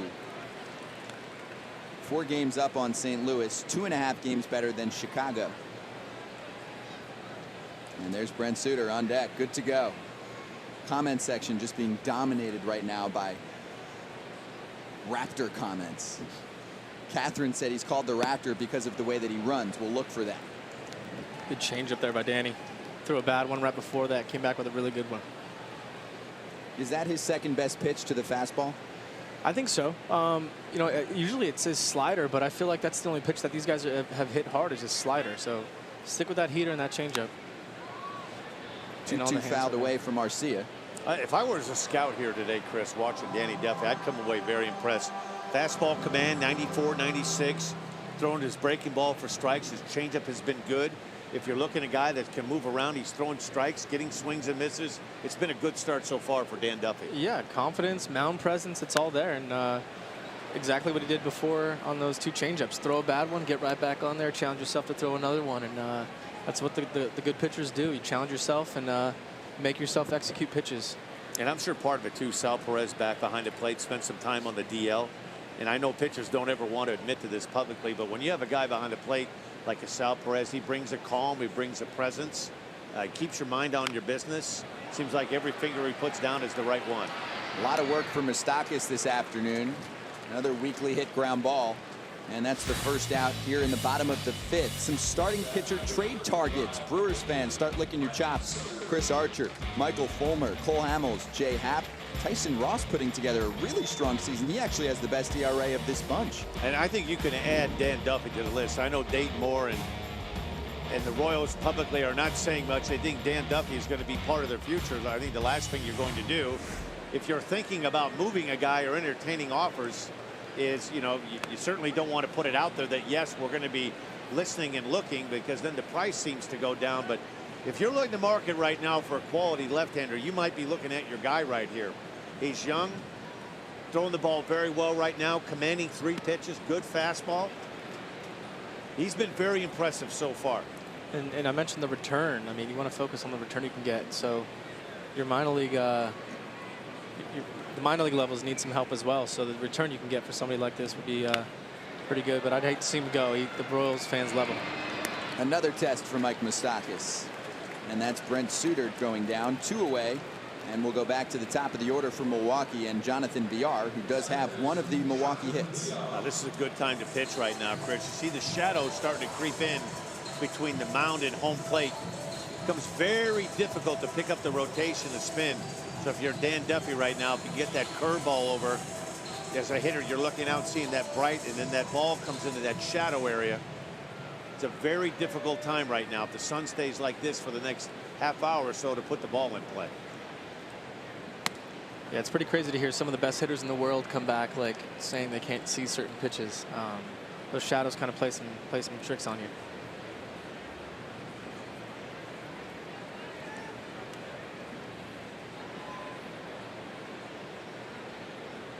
Danny Duffy now 72 pitches deep and ahead of VR, 0-2. There's another good changeup right there, Chris. One of the better ones he's thrown. Great arm speed. The ball just doesn't get there. VR's being pretty aggressive, so those are the guys coming out swinging. You can expand the zone early, and they'll chase him like that.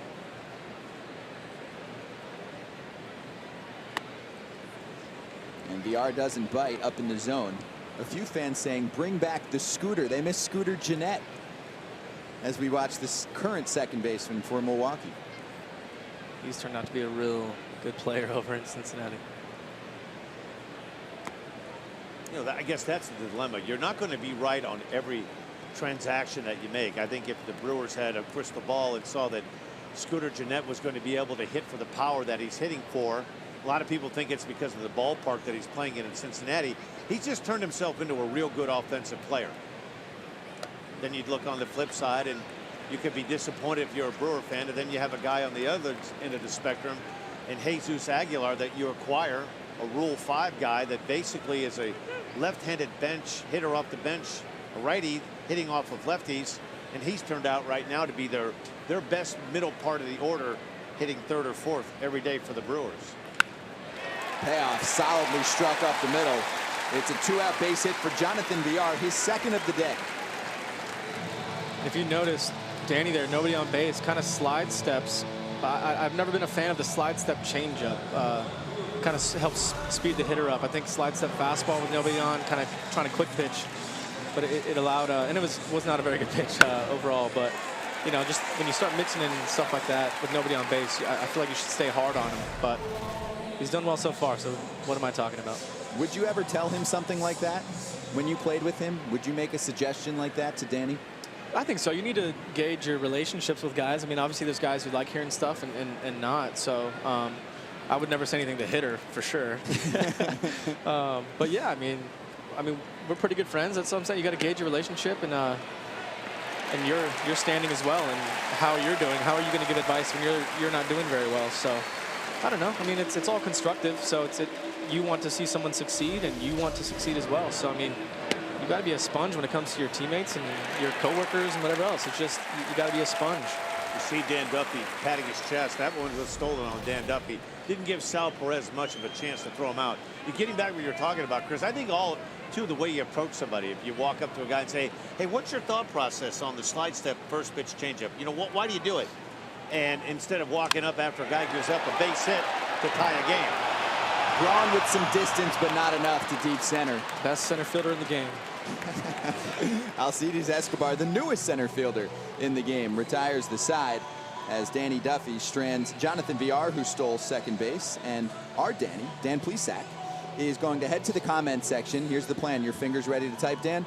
I'm not a very good typer, so I'll only probably get a couple of questions in. All right, well, fire away to Dan Plesac right now. Anything you've ever wanted to know about Dan's life or his thoughts on the Brewers and the rest of Major League Baseball. He is leaving us for a half inning to focus on your questions, and he will be typing answers to you here on MLB Live on Facebook Watch. And a reminder, the 2018 Camping World MLB All-Star Ballot is now open and exclusively online. You can vote for your favorite players at MLB.com/vote. Catch all the excitement of the 89th MLB All-Star Game presented by MasterCard July 17th, live on Fox and ESPN Radio. Baseball's two biggest events of the summer are back to back. The action begins at the T-Mobile Home Run Derby on ESPN July 16th at 8 p.m. Eastern. Then catch baseball's biggest stars at the 89th MLB All-Star Game presented by MasterCard July 17th. It's on Fox, and coverage begins 7:30 Eastern Time. 5 innings in the books. Nice day it's turning into here in Milwaukee. After some heavy thunderstorms yesterday, roof was closed all day. Just a little 2-game set between the Royals and the Brewers, and it'll finish up the season series. Earlier this season, Milwaukee took both games in Kansas City and held the Royals to just 4 runs. And so far in these 2 games, Kansas City, and they've essentially played a game and a half, has put together just 1 run. They were blanked by Freddie Peralta yesterday, ended up putting up a late homer from Mondesi to make it 1 run on the board. They fell 5-1, and for Milwaukee, the 5 runs yesterday come off 3 home runs, 1 from Braun, 1 from Yelich, and 1 from Aguilar. Dan Plesac is in the comments section. Questions for him, go at it. And if you're paying attention to little things, Danny's wearing batting gloves this time around, so. How about that? It was on the strikeout swing that the bat went flying, and his teammate Brad Keller pointed that out right away. Yeah. Where art thou, batting gloves? And he is retired on 3 pitches. Let's go to Elise. Scott, I have another fan comment on Duffy. And Chris, I'm going to direct this one at you because Chris Jorgensen says Duffy to the Dodgers for prospects. I know you were talking about what they could get for Duffy in return. So what do you think of that, the Dodgers for prospects? The Dodgers minor league system is pretty stacked. So that, I keep talking about the return, but that's what you want. I mean, when you're trying to get your organization back in there, I mean, and honestly, I mean, is there a better place for Danny to pitch other than Kansas City where he loves? But I mean, he's from Lompoc, California, Santa Barbara. He would poop his pants if he got to pitch for the Dodgers, to be honest. It's just like I said, I know his heart's in Kansas City, but if anything ever happens in terms of trades and stuff, I mean, my goodness. Look at the hustle from Whit Merrifield going for second, but he's out. Jonathan Villar makes the tag. He also overslid the bag. Good aggressiveness from Whit Merrifield. He's that type of player, but he is erased. Yeah, not bad to be aggressive, especially in a 0-0 game like this. Your offense hasn't really gotten going too much, so Whit's a speedy guy, but yeah, Broxton made a great throw and got him. So did he get him on the initial tag? Looks like he did. And then eventually he's completely off the bag. He almost got in there, but yeah, looks like he got him on that front shoulder. I'm surprised he didn't place another tag on once he was completely off the bag. Yeah, well, I mean, with replay, I think you need to keep it on there, but you know, if you know you made the tag, I mean, the film's usually going to show it nowadays, so. Now Herrera with 2 down and the pitch to right. And Yelich backtracks. And that's it for the Kansas City threat here in the 6th. So a base hit for Whit Merrifield, but he tried to turn it into 2. Instead, the Brewers, with their sure defense, make the play. And another strong inning from Brent Suter. This duel is on right now in Milwaukee. It's Suter versus Danny Duffy. Let's take a trip back in time to one of the most infamous moments in Kansas City Royals history right now. stadium security was in its infancy. So this is what's different. First of all, no ear flaps on Chambliss, mandatory in '83, and he's rocking the open shirt. When you got the sexy, you let it go. This is what else doesn't happen now. So Mark Littell whines and he fires. Here's the pitch, and Chambliss hits the dinger, right?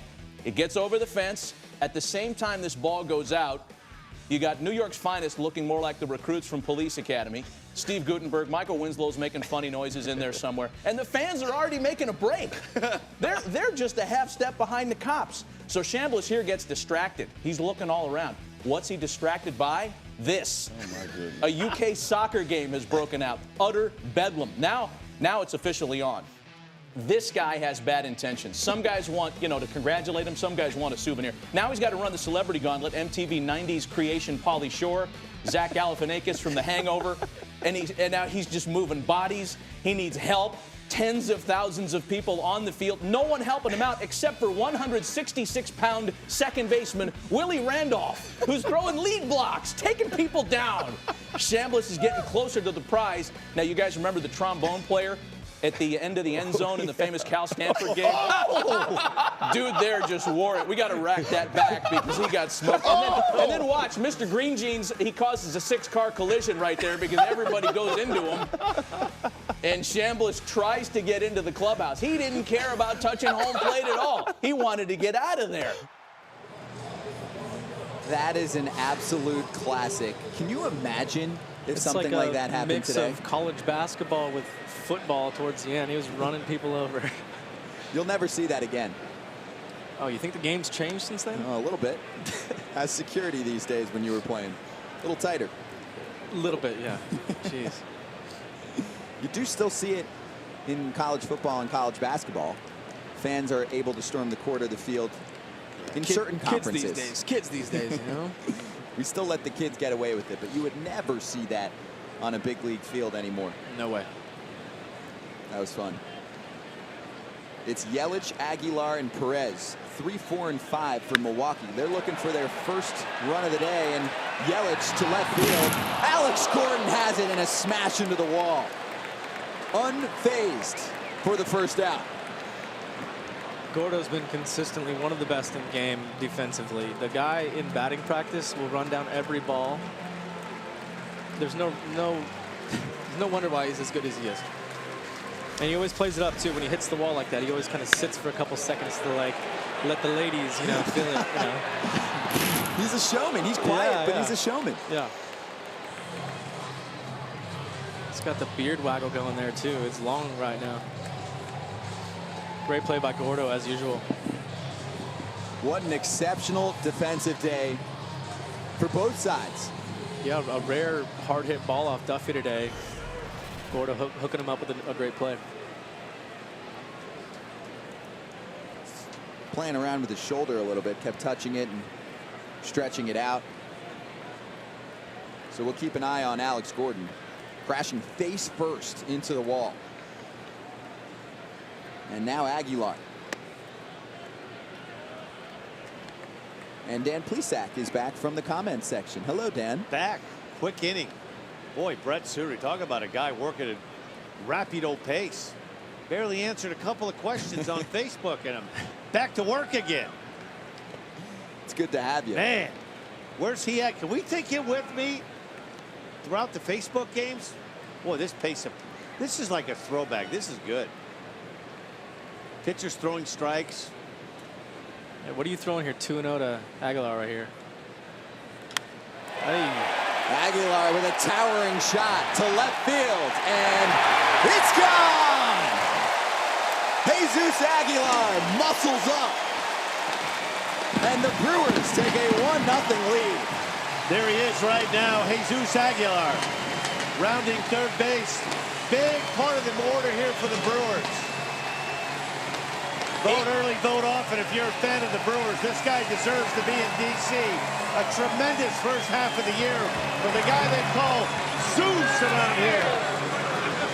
Home run number 18 on the season puts Milwaukee on the board.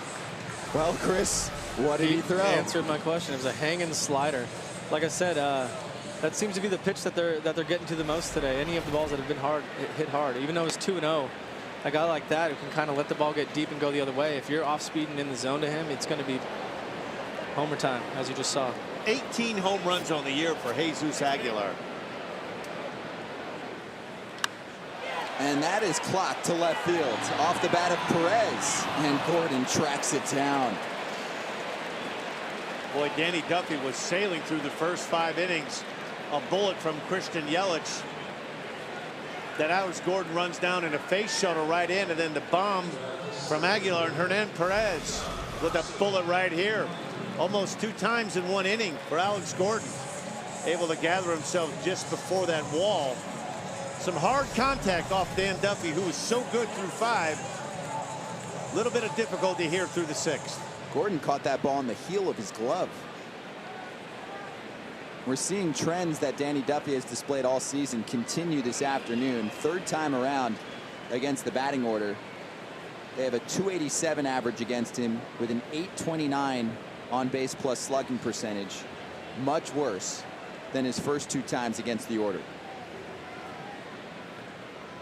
You know, at times, I think, Chris, you trick yourself. The last at bat when he struck out Jesus Aguilar, he had the base. Remember, he had a base open with 2nd and 3rd in 2 outs, and he went fastball and he blew him away on an 0-2 fastball.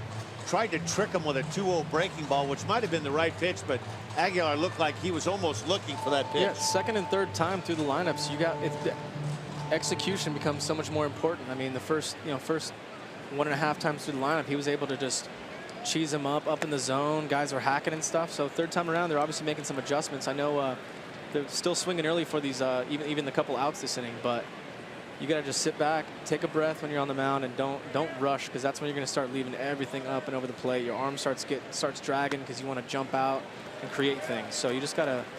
It's weird when you're out there competing, but you got to relax and just take a breath and execute. Like I said, execution that 3rd time around, it's huge. 18 home runs for Aguilar, 7 in his last 10 games, and 15 runs batted in his last 10. It's ball 4 to Keon Broxton. Well, you don't like to look ahead, but I think right now, if you're Craig Counsell, the wheels have to be turning. You have a very well-rested bullpen. Right now, Brett Suter has got you through 6 innings. You know you have Josh Hader, Jeremy Jeffress, and Corey Knebel if you need to cover 3 innings or multiple batters. So if you're a fan of the Brewers right now, this is setting up just about as well as you could have expected it. So a bullpen that's good, a bullpen that's rested, right, left, right. They have a lot of different options. One of the strengths of this team, there are a lot of strong things about the Brewers, but I think the bullpen is their #1 asset. And new pitching coach this season, Cal Eldred, will talk things over with Danny Duffy. There's that feared Milwaukee bullpen. He's still watching us, Dan. Right there on his iPad. There's the Raptor. A good look at him after he made that play. Going to try to head out there for the 7th inning. He's been rock solid. 8 wins on the year for the Harvard grad. Brett Sutter has been terrific so far. And the way the game's played now with all the bullpens, I get real excited when the manager lets the starter go out there and just ride your horses.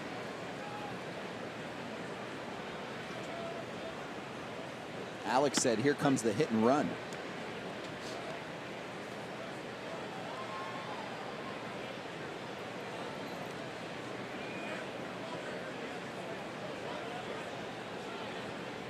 Eddie says Duffy is done. Get him out of there.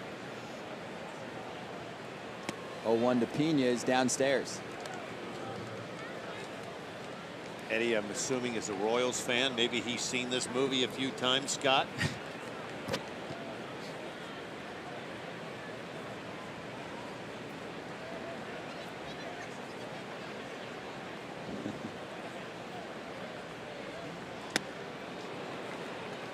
A ball and 2 strikes to Pena. And this is a good point, too. It's funny, the one pitch that you pointed out all day, you said, what do you throw him here? And Danny Duffy went with the slider. And the slugging percentage against the slider this season is .539. And that, in the past, has been a very good pitch for Danny Duffy. Now they're going to check him out. You know, he kind of grimaced after that last pitch. It was a 93-mile-an-hour fastball that was cutting in on Manny Pena. And just his body language after he threw it, he grimaced a little bit. Not sure what it could be. He's trying to convince Ned Yost that he's fine, the training staff. It just was a little bit different look from Dan Duffy, who's been really cruising along until he was touched up by that solo homer. Here's another look at that last pitch. A good cutter fastball that's in, and he just kind of bends over and grimaces a little bit. You see that look like it's a lower back or some kind of hamstring issue. Even some of his fastballs early on in the inning, 91, a couple 91s. I mean, it's fine, I guess, but when you're throwing 95, 96 the whole game, I mean, you got to kind of check that out. Just kind of the way he bent over to grab the rosin bag.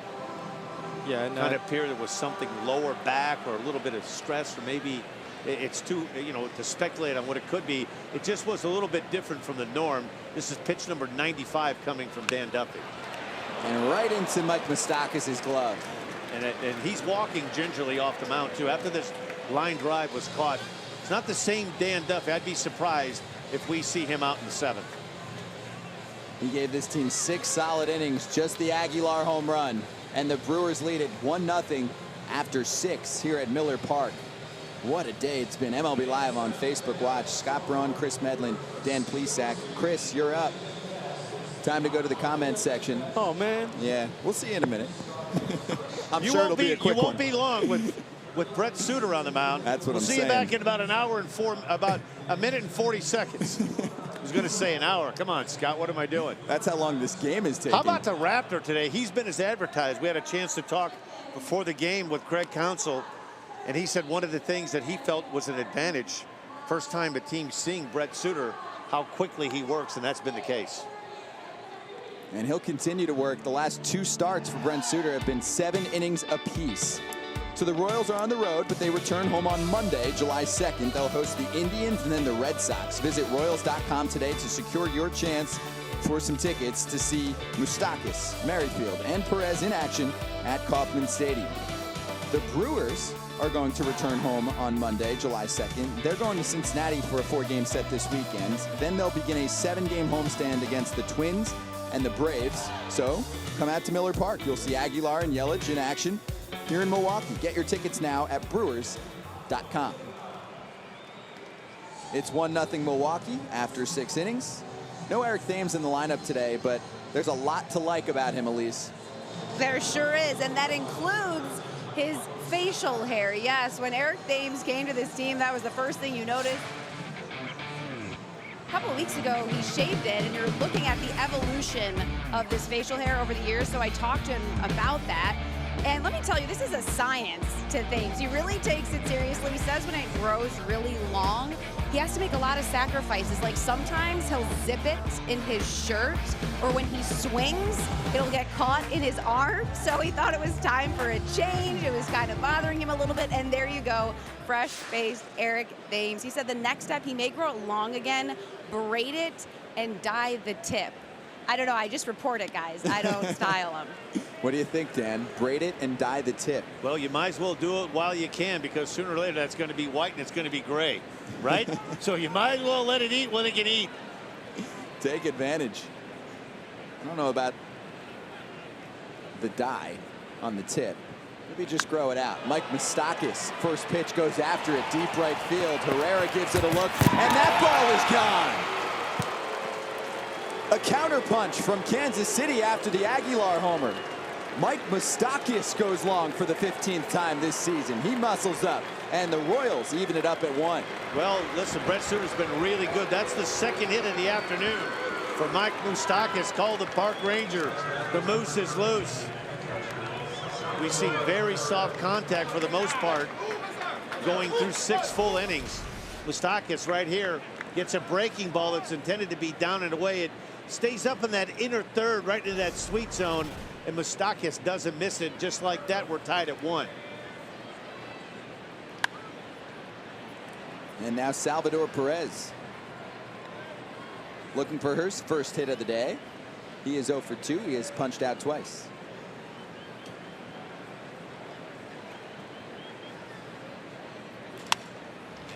On the ground, and it's through the hole. Base hit for Salvador Perez. Well, just like that, the Royals have been really quiet for the most part. This is the first time the Raptors really had a little bit of a rough go. The leadoff homer by Moustakas and Sal Perez. In this day and age of shifting, Jonathan Villar playing almost on the shortstop side at second base. Ball hit just past the mound. Not much you can do. Just a base hit right up the middle. So that'll bring up Hunter Dozier. Just 75 pitches so far from Brent Suter. If he gives up a hit here, Dan, do you think about taking him out, or it's way too early? No, I don't think. Listen, we're into the 7th inning right now. Jeremy Jeffress warming up for the Brewers in the bullpen. I think what you're going to see, you're going to see Counsell stick through, at least through the on-deck hitter and Alex Gordon. But I think Jeremy Jeffress, he's warming up with intentions of, if he has to bring him in this inning. I don't think Craig Counsell at all will waste him. There's a good look at Jeremy, who's had a terrific year. Part of that three-headed monster for the Brewers. Jeffress, Josh Hader, and Corey Knebel, one of the better bullpens in the game of baseball right now.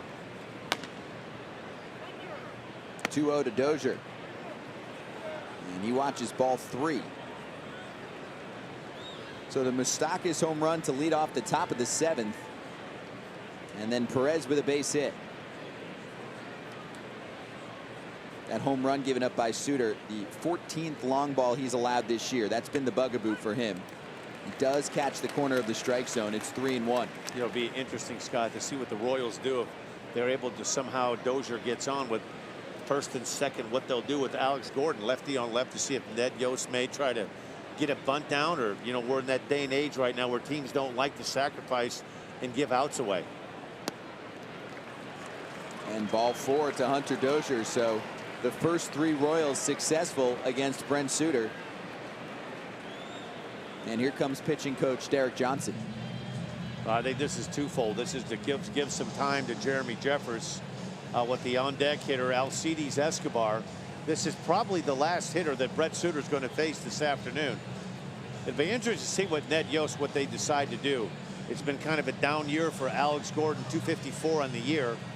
To see if they'll have him bunt, try to get runners into scoring position, or let him swing away. First mound visit for Milwaukee. So that'll go from 6 to 5 once this timeout is done. We've seen one from the Kansas City side. That new rule this season seems to be working out quite well, Dan. 6 timeouts per side. That does not include an injury timeout, or if there's a cross-up situation. For example, catcher anticipating off-speed pitch and he gets a fastball and they need to talk it over. It's just to quicken the pace. We have seen less catcher-pitcher conversations on the mound during the game and more of them in the dugout. The game's changed. We're trying to get the game to pick up the pace. Answers that question so far through the first pitch. Looks like Alex Gordon swinging away. I don't think the Brewers infield is completely sold that he's going to be swinging away.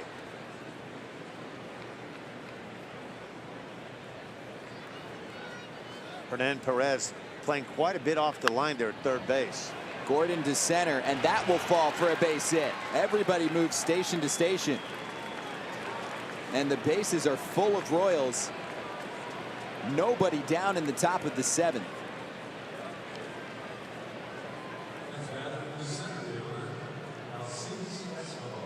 Perez at third, Dozier to second, Gordon at first, and that is it for Brent Suter. Jeremy Jeffress will face Alcides Escobar with the bags full. I know, disappointing that this outing started out so positive for Brent Suter. 6 scoreless innings, starts off this 7th inning with the Moustakas solo homer that tied things up. The base hit to Sal Perez, the walk to Dozier, and another base hit to Alex Gordon. Leaves them with the bases loaded, all 3, his responsibility. And in my opinion, the Brewers' best troubleshooter, Jeremy Jeffress, coming in. Their best guy that they bring in as far as men on base, stranding runners, about as good as there is in a business in a very, very productive afternoon. I know disappointed right now for Brent Suter, but he was awfully good for the Brewers. Third time through the order was the problem for Brent Suter, and Jeffress replaces him. Here he comes. And while he gets warmed up, let's talk about the hotel that most teams stay at, the Pfister Hotel, when they're in town. Royals, last time we were here, we saw the Cardinals stay here. Looks nice, right, Dan? You've stayed here before. Many times. But there's an aura. There is a mystique about this hotel. There is, and there are some people that think that that hotel is haunted. It's on No. Yes. Well, Carlos Martinez felt like this was a haunted house, and then in his start, after staying at the Pfister Hotel, he gave us one of these. Well, not that. He got rocked, but there's also a special pitch that had a little Pfister Hotel to it. The Brewers went after him. I think a little supernatural influence on this appearance from Carlos Martinez. There it is. That guy's from the Pfister. Oh, look at that, right? Have you ever seen him at the hotel? No, no. You know what's funny, though? When I began my career, never really stayed at the hotel, but you would hear guys, opposing teams saying, boy, you ever stayed at the Pfister? And I'm like, no, it looks like a nice hotel. But it's one of the finer hotels in Milwaukee. And I'll tell you what, the downtown area of Milwaukee, there's some cool things going on down here, too. Look at the poll results. Most fans say yes, Bingo. indeed. I'm with that. Haunted. I'm with that. I'm in the yes column, too. I'm one of that 79%. Many players have weighed in.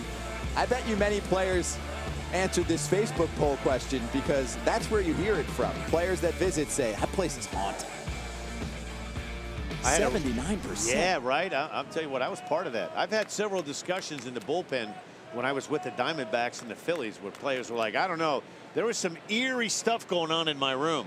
I felt like somebody was standing over the bed looking at me. Then I started going, wow. Did it faze you the next day when you appeared? Of course it does.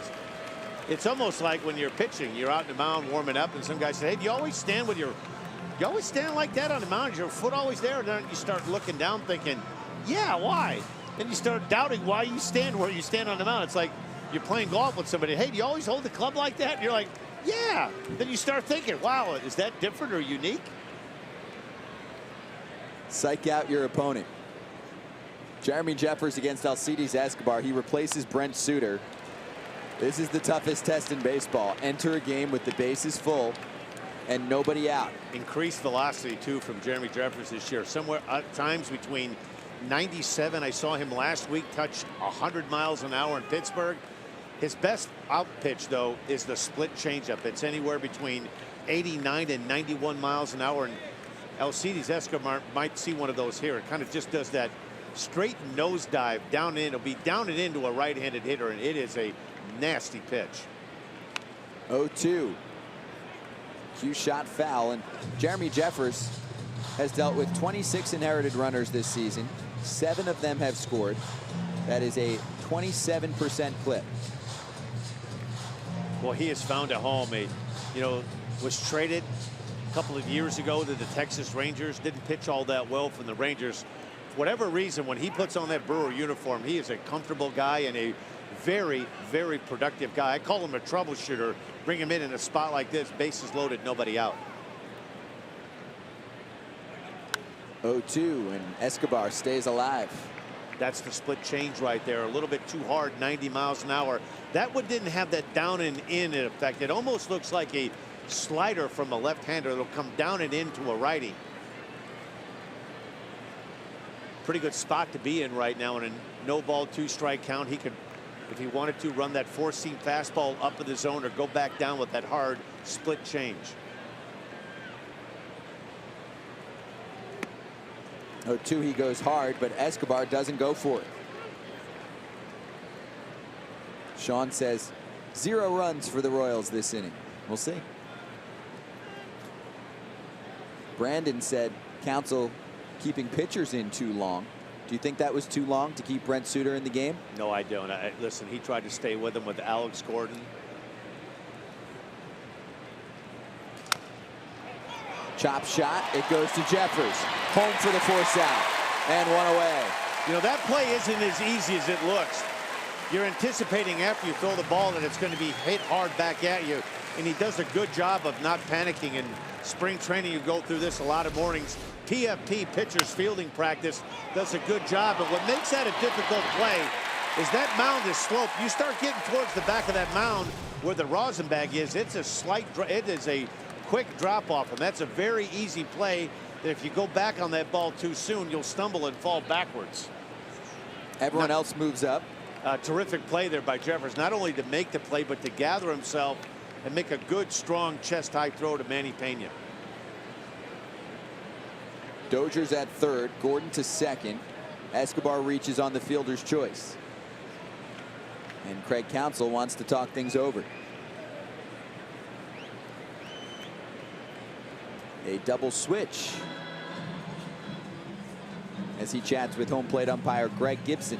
Pretty good chance we're going to see the second part of this three-headed monster, Josh Hader, warming up. And if you're Craig Counsell right now, you've got Mondesi coming up, Lucas Duda on the on-deck circle. I'm not sure if Duda's going to hit, if that's the case, but a terrific job. One hitter for Jeremy Jeffress, and here comes the man of the hour, Josh Hader. Talking about a split of strikeouts and walks per innings pitched. You're going to see about as good as there is in the business right now in lefty Josh Hader. He's allowed 3 hits off of left-handed hitters all season. You'll see some probably in this appearance. Well, Scott, what makes him so tough to hit, he's unorthodox. He has a little bit of Chris Sale. There's a 96-mile-an-hour fastball. A little Chris Sale, a little Randy Johnson. Very uncomfortable for a lefty. Low 3/4 arm angle. That ball just rides and explodes, and it has a little bit of cut. And here's the powerhouse breaking ball. It's not a true slider. It's more of a slurve. It's anywhere between 82 and 85. And some of the game's best left-handed hitters, he's a nightmare. Fastball down and up in the zone. And when you morph this all together, everything comes out of the same arm slot. And that's the key to being a successful pitcher. The breaking ball, the hard fastball, they all look like they're coming out of that same arm slot. And it's near impossible to gauge. He's a nightmare for lefties. You take a look at these splits. Where do you want to get him? I guess if you want to get him, you want to get him in the middle part up in the zone if you're a right-handed hitter. Down and in, he's very successful. Up and away, he's very successful. There aren't many areas right now where anybody's having a good time with Josh Hader.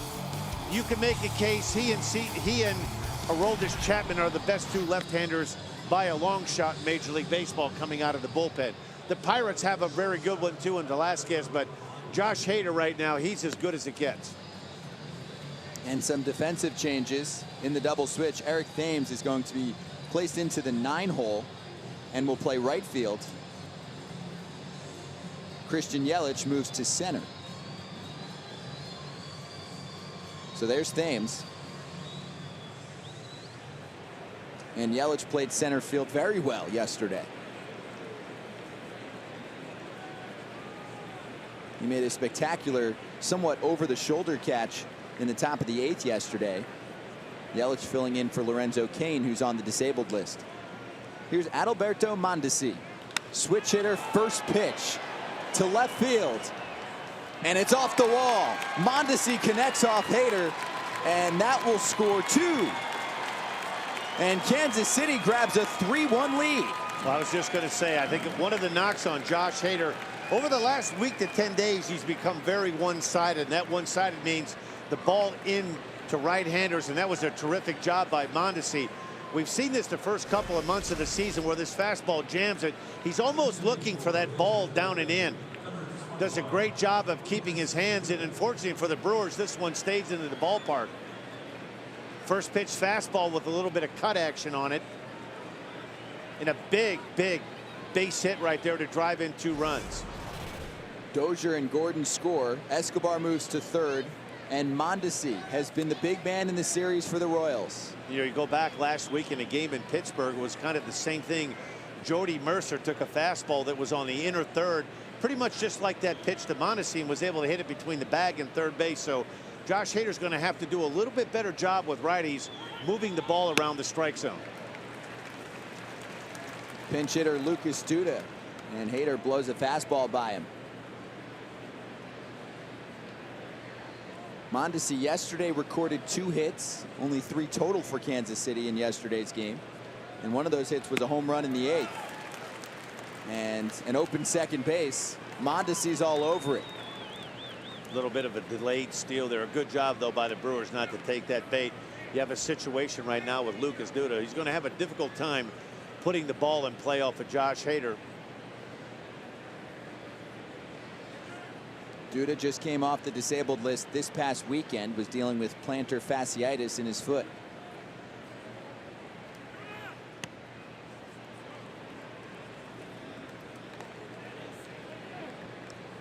A little bit of an overthrow on that fastball right there from Josh Hader. When he's good, his fastball has that rise and that carry through the strike zone. Tried to overthrow that one and pulled it and kind of yanked it. It almost had the effect of a cutter. I think when he's good, he's more direct on line towards home plate.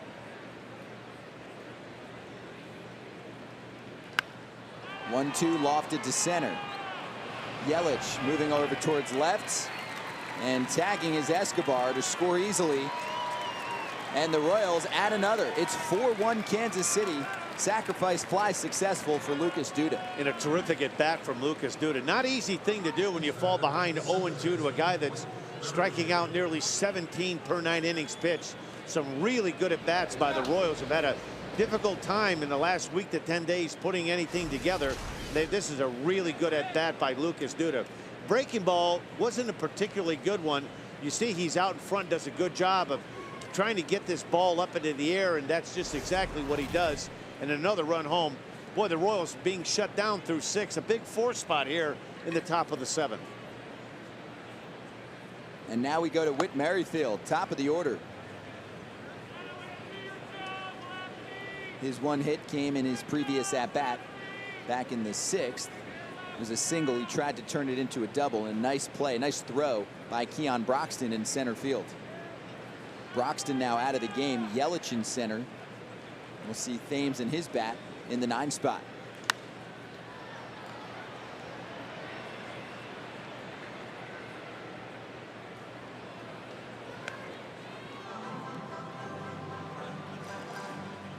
So a home run from Jesus Aguilar put the Brewers on the board first. That came in the bottom of the 6th. A quick answer in the top of the frame here in the 7th from Mike Moustakas off of Brent Suter. Suter ends up loading the bases with nobody out and gets replaced by Jeremy Jeffers, who gets the force out at home. And then Josh Hader against Adalberto Mondesi. Mondesi first pitch blitz and a 2-run single. A sac fly later, and it's 4-1 Kansas City. I think if you're correct counsel right now, there's some activity in that Brewers bullpen. The last thing you want to do, a guy that's been so important, you want to leave him out here and throw. He's already working his way now. He's 8 pitches, but it's been a lot of stress. We haven't seen a lot of swings and misses that we normally see from Josh Hader. Merrifield in the air. We'll see if that's playable for Pena. It's not. Well, Hader had to work yesterday, and Craig Counsell didn't want to have to use him, but Jacob Barnes got into some trouble. He walked Lucas Duda, and that put runners on 1st and 3rd with 2 outs. He faced just one batter. Hader comes in, picks up his 7th save of the season, gets an Alex Gordon fly ball to center field, and that ended the day. The Brewers took yesterday's game 5-1. Now they'll need some offense to take both games of this set.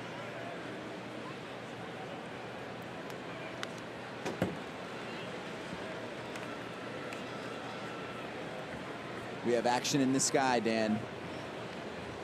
Looks like some precipitation in the forecast, and this roof can close quickly. Well, one of the beauties, this could be an awfully cold place in April and the month of September. As you can see, a great crowd here on a Tuesday night, and there's a good look at that retractable roof on its way to closing here in Beer City in Milwaukee. It's a beautiful thing. Hard hit to left field. Whit Merrifield with a knock.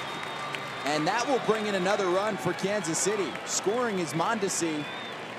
And the Royals grab another run. It's 5-1. Well, this is something the Brewers haven't seen all season long. And this is really, as far as putting some solid contact together, this hasn't been very Josh Hader-like. You start to wonder if maybe some of the innings and the stresses and the pitches and the strikeout are starting to pile themselves up a little bit. Here's another fastball. We haven't seen very many swings and misses. This ball barreled up right here by Whit Merrifield, and there's been a lot of hard contact so far off of a guy that's been nearly impossible to hit for almost 3 months of the season. So 1 run charged to Josh Hader, the other 4 against Brent Suter's account. He had a shutout through 6. So his final line: 6 innings, 6 hits, 4 earned runs, 1 walk, and 6 strikeouts.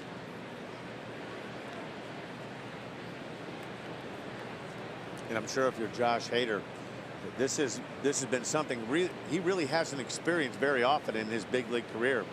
He's kind of found a home in that bullpen, a guy that was bounced around from the rotation into the bullpen. Sharply to second for VR, and he steps on the bag. A 5-run frame from Kansas City to take a commanding lead.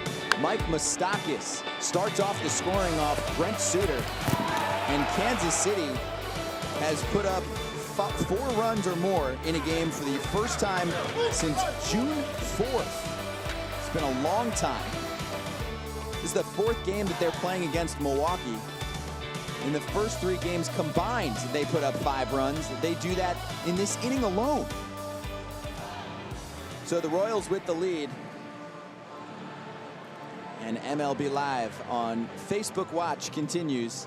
Oh, remember how good it was for Brent Suter? 6 scoreless, including this gem back in the 5th, Dan. Well, this was a terrific play. Falls down, puts the ball back into his glove hand. It makes the nice tag. You just wonder if this took a little bit something out of Brent Suter. Came away with a little strawberry on his forearm. A terrific play. Really 6 scoreless innings, and you're going to take a look at his line score at the end of the day and say that he wasn't very good. It reminds us of somebody that we work with. Right, John Smoltz. So close, but yet so far. And look at Leo Mazzoni. Look at this. Bobby Cox, they're going, what in the world? John thinks he's Gumby right here. He's going to have that elastic arm and see if he can stretch it about 14 feet. Nice try there by the Hall. Hey, speaking of that, how about John Smoltz teeing off at 7:21? U.S. Senior Open Golf Tournament tomorrow, Thursday, from Colorado. Will you be following that? Oh, of course. I'd love to see him make the cut. Terrific player. I spoke to John recently. He said, toughest and craziest 3 weeks of his life qualifying for that senior tour. It is not easy to do.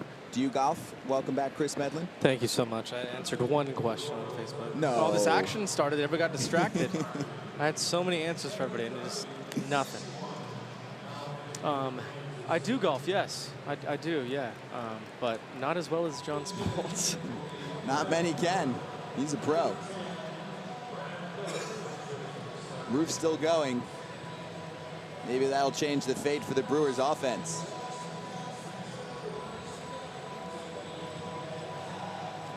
This is Brad Miller. Did they name this park for him, Dan? No, they didn't. But they would like for him to hit. I think that's one of the.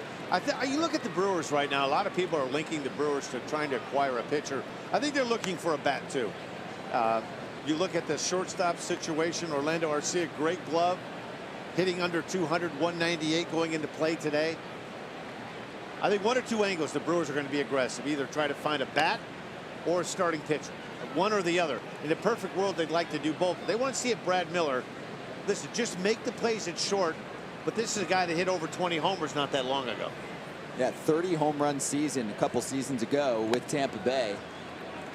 They end up designating him for assignment and trading him to Milwaukee for Ji-Man Choi. His first pitch that he saw as a Brewer turned into an RBI. He can hit. He's never found a position for himself. 2-1. It's now 3-1. And all the talk about trades coming up and what teams are going to need what. Anytime I see Manny Machado's name dangled out there for something like that, I get real excited and wonder what the fate of Manny Machado is going to be towards the end of the year.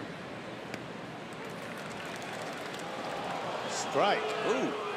Kevin McCarthy finds the outside corner. 26-year-old relief pitcher for Kansas City with a 3.51 ERA in 30 appearances.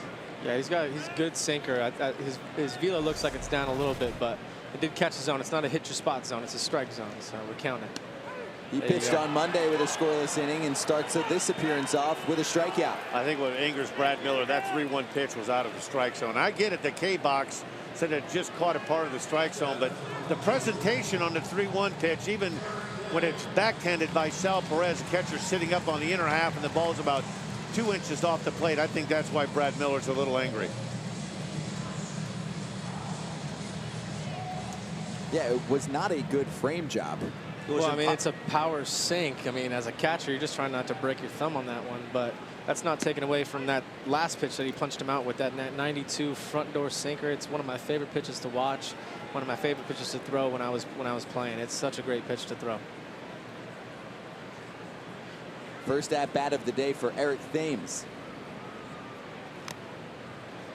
Quickly behind, 0-2. Almost hit that one right out of the glove. Fastball by McCarthy, as you touched on, Chris.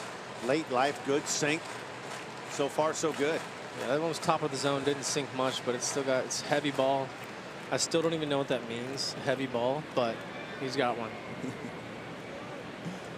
Career 56% ground ball rate. That's an excellent mark. Not a big swing and miss pitcher, but he does have a strikeout to start his day.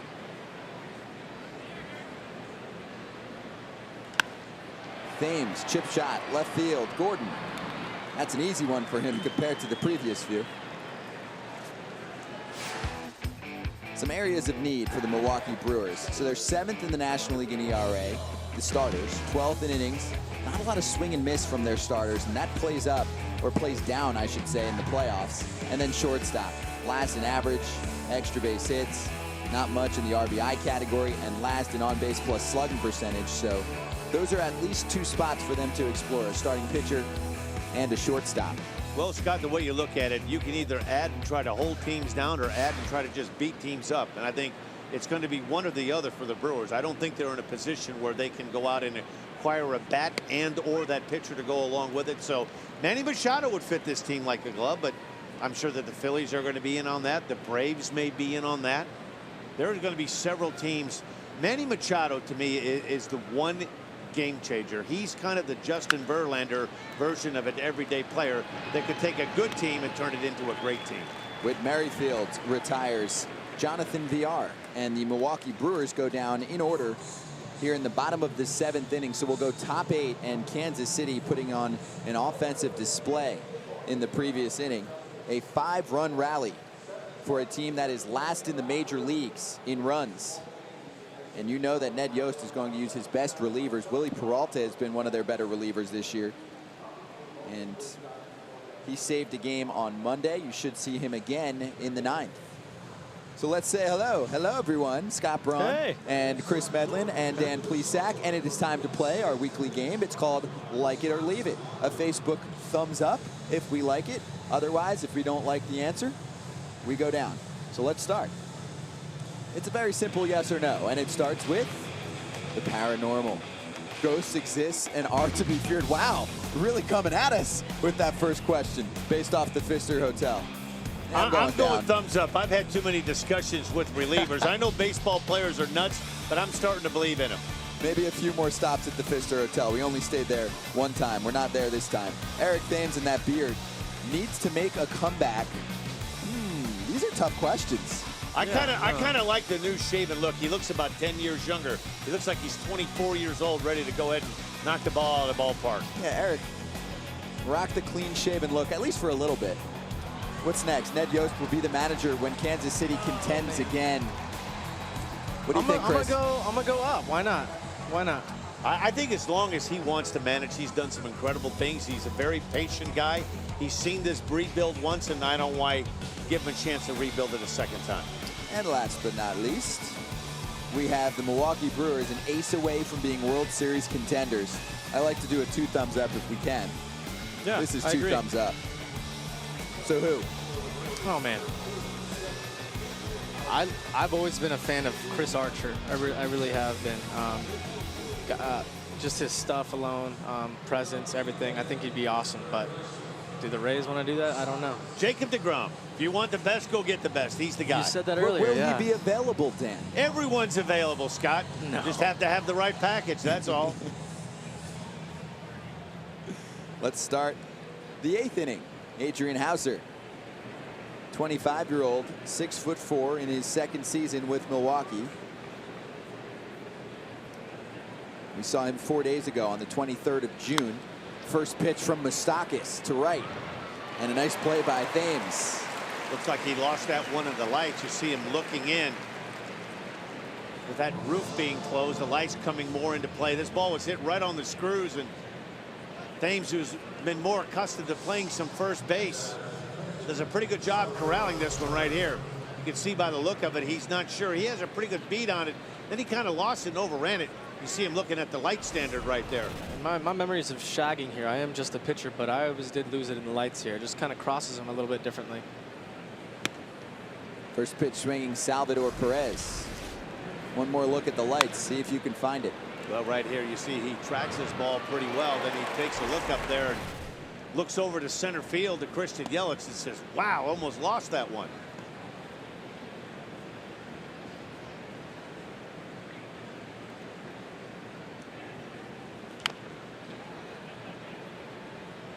Perez is behind 1-2. Pretty good idea what he's looking at right there. It could be the lights. It also could be the panels, where you see those panels there with the light shining in. So there's a lot to look at when you're playing right field. The windows, the glass. It's just a funky little setup sometimes. It's a great view for fans that don't have to deal with it. This is a pretty indoor park when the roof is closed. Salvador Perez to third. It's Perez to Perez. And the second out. Boy, what a change. When I first came over the Brewers in 1986, Old County Stadium. Cold. Didn't have all the indoor batting cages, the nice clubhouse. Had to share the locker room in the month of September with the Packers, because the Green Bay Packers played a game in the month of September in the preseason.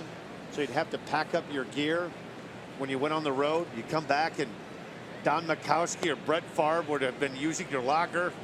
So you had to unpack and pack your locker a couple times in the month of September. My, how things have changed. Inside to Hunter Dozier.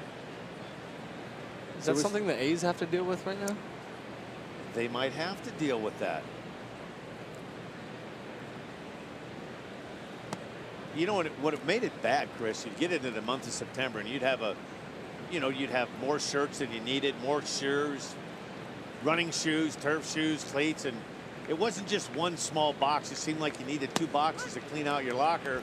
Then when you came back on the road, you had to empty that box again, and yeah, it made for a miserable month of September. A lot of extra work. 3-1 to Dozier. Was there a lot of dirt and mud in the locker when you came back from the football stuff? No, but I tell you what was crazy, where the sidelines were, it was right beyond second base, the grass, and shortstop. And you could tell because both teams stood on the same sideline, and it was worn out dirt from almost third base all the way out to right center field. And then you would have the markings on the field, like the yard markers, and we used to laugh to sit out in the bullpen. Similar to the bullpen here, the visitors' bullpen where the Royals sit, and the yardage markers would be across the field, and we'd kind of laugh like we'd say, hey, where do you want Robin Yount playing? Oh, on about the 37.5-yard line, because the hash marks were out on the field. To right. It's Thames twisting around. Not necessarily pretty, but it gets the job done. Eric Thames with 2 tests here in the 8th, dealing with some lighting. And it's a 1-2-3 inning for Adrian Hauser. Ball always seems to find you, doesn't it? He lost the one in the lights to start the inning, makes a good recovery. Right up against the walls, and happy Brewers fans cheering and smile on his face. Those are the kind of balls that are hit, and you're standing on the mound getting a little squirmy, like not knowing if he's going to be able to get it, but he makes the play anyways. Royals 5, Brewers 1. We'll head to the bottom of the 8th. Dan, you like to call this team the Brew Crew. There's an even crazier nickname back in 1982, which we'll go over in a moment, for Milwaukee. Let's start with Murderers Row. Yeah, this is probably the most famous in the game of baseball, right? Babe Ruth. Take a look at that. The Bronx Bombers, the Murderers Row, the Bambino.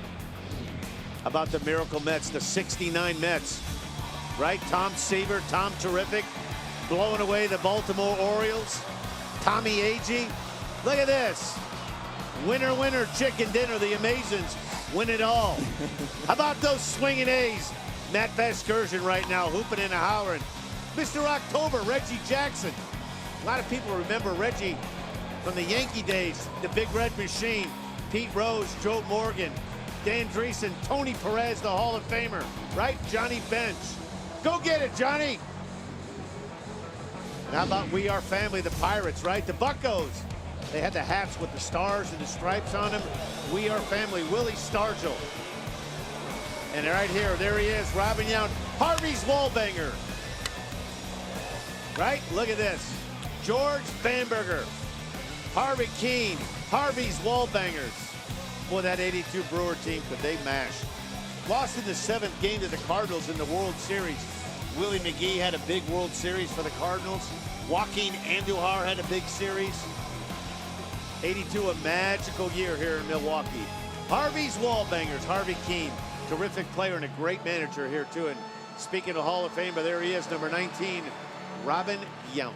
The 1982 AL MVP, 331, 19 homers, 114 RBIs, and Harvey Keene took over when Buck Rogers was fired after 47 games in 82, and that team could bash an MLB high 216 home runs that season.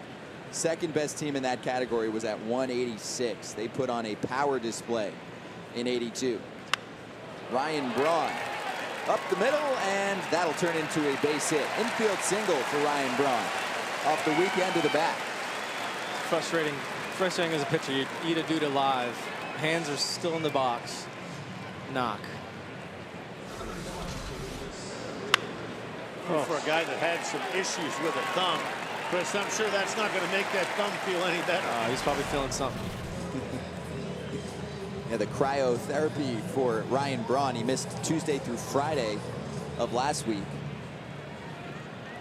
Colton saying you can't rule out the comeback with the Brewers offense and the Royals bullpen. And that Royals bullpen doesn't have their main man, Kelvin Herrera, anymore. How's that thumb doing? Yikes, right there. Good thing for him, though, he keeps his hands inside. He kind of, fortunately, doesn't catch this one right off the hands, a little bit of the barrel. Justin said, can someone please explain why Suter was tagged with 4 earned runs? Well, he gave up the home run to Mike Moustakas and then responsible for the 3 base runners that he allowed to load up the bags. And then his bullpen could not get him out of it. Jeremy Jeffers did his job, but not Josh Hader. Right, you go back to look at that inning. Moustakas led the inning off with a home run. There's 1 run. Base hit to Sal Perez. He walked Hunter Dozier. Then a base hit to Alex Gordon. So all 3, Perez, Dozier, and Gordon, are the responsibility. And I know a lot of people are going to wait a minute. There's a ground ball. The runner that grounded into the fielder's choice to home should have been Jeffers' responsibility. That's a nice stop and the throw and a nice stretch by Mondesi. You can see the panic in McCarthy's eyes after he dropped that ball, but Mondesi with a good pick, saving him there. So McCarthy with the throw to Mondesi, and it looks like he stayed on the bag. The Brewers want to confirm that, and they will not challenge. Ryan Braun back to the dugout. So 1 away in the 8th. You know, there's an old saying, Chris, pitcher's best friend is a double play ball. I think right there, it's a nice play by Mondesi, because that had thrown that one away into center field written all over it. Exactly. And there, even little things like being taught as an infielder when I was in high school, college, he went to grab that ball with his glove, and that makes it so much harder to transfer the ball. You need to go down and grab it with your bare hand and kind of simplify some things. Now Aguilar, the only one that has caused damage in this Milwaukee lineup today. A home run back in the 6th off a Danny Duffy hanging slider.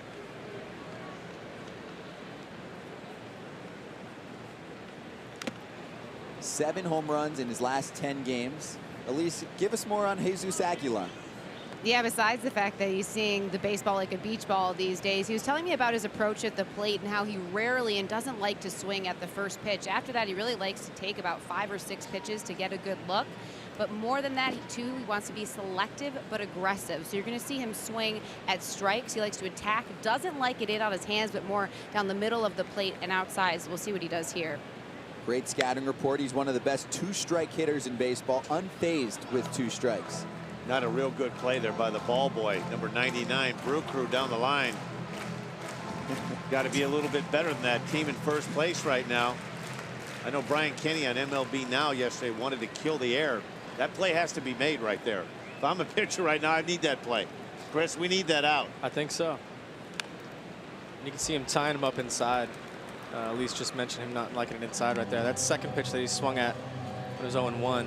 Way in off the plate, but still swung at it. So he'll chase in there. It's a good idea.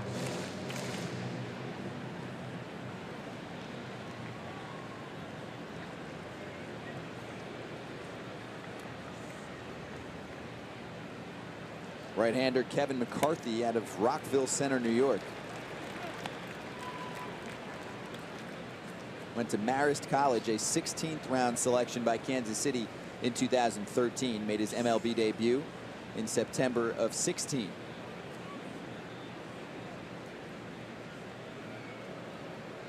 Great work last year out of the Kansas City bullpen. 3.20 with the ERA in 45 innings. Aguilar battling.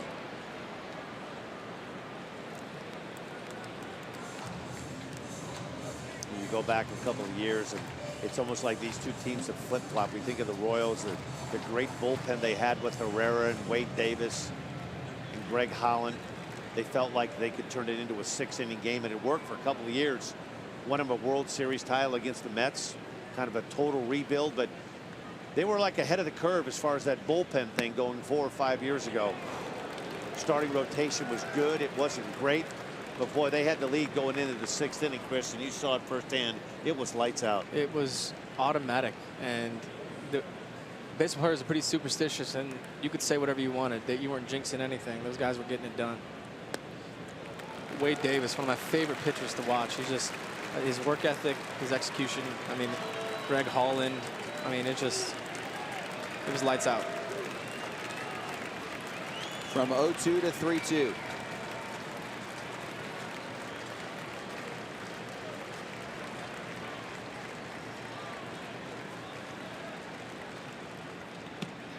And McCarthy misses.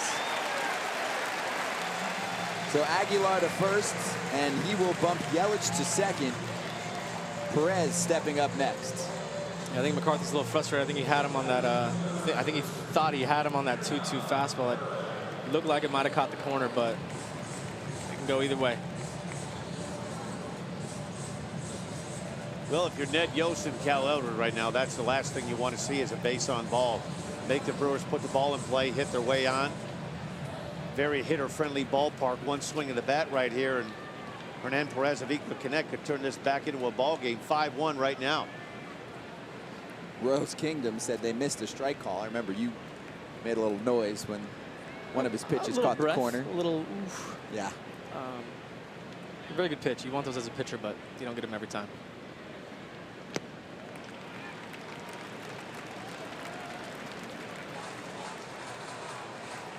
I like this visit right here from Southport. Sometimes, you know, Chris, when a guy has a good sinker like McCarthy, I think one of the things you try to do, you can't make somebody hit the ball into the ground. I think a lot of times when you have sinker ball pitchers and they're getting a little erratic, you want to try to see the ball sink instead of just throw the ball and execute the pitch. Exactly. I think you simplify.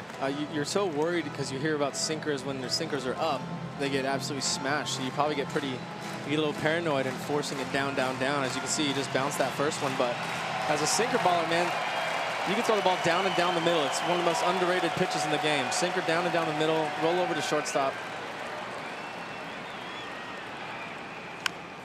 You know, that's easier said than done. You hear that a lot with pitching coaches or fans say, oh, just trust what you have. Just aim down the middle and throw it. Right? And then when you do that and a guy hits one down the line, it's fair. And the pitching coach comes out and goes, you know, what are you doing, Chris? Well, you told me just throw it down the middle, let it sink, right? Yeah, hindsight, it's great.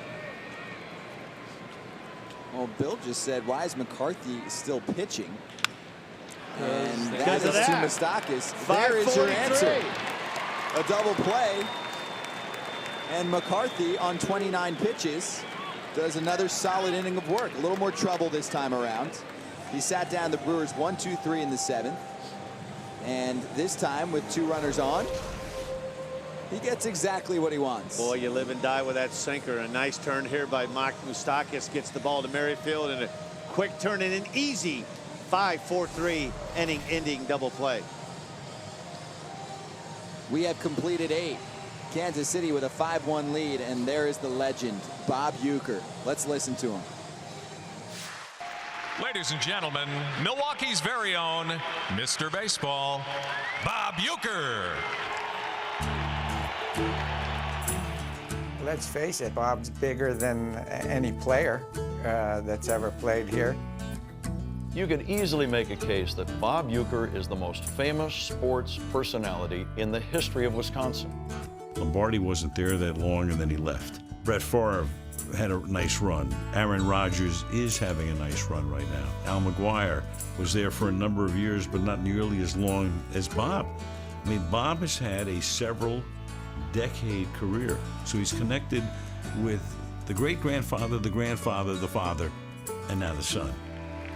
My association with the Brewers and the state of Wisconsin, and you fans in particular, has been nothing short of marvelous. When a man has 2 statues of himself, one outside the stadium and one inside the stadium, that gives you an idea of just how much Bob Uecker has meant to the city of Milwaukee.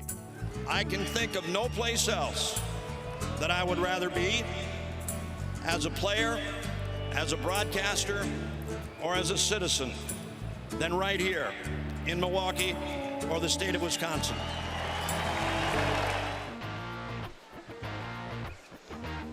So he played 6 seasons, but his best work is in the broadcast booth.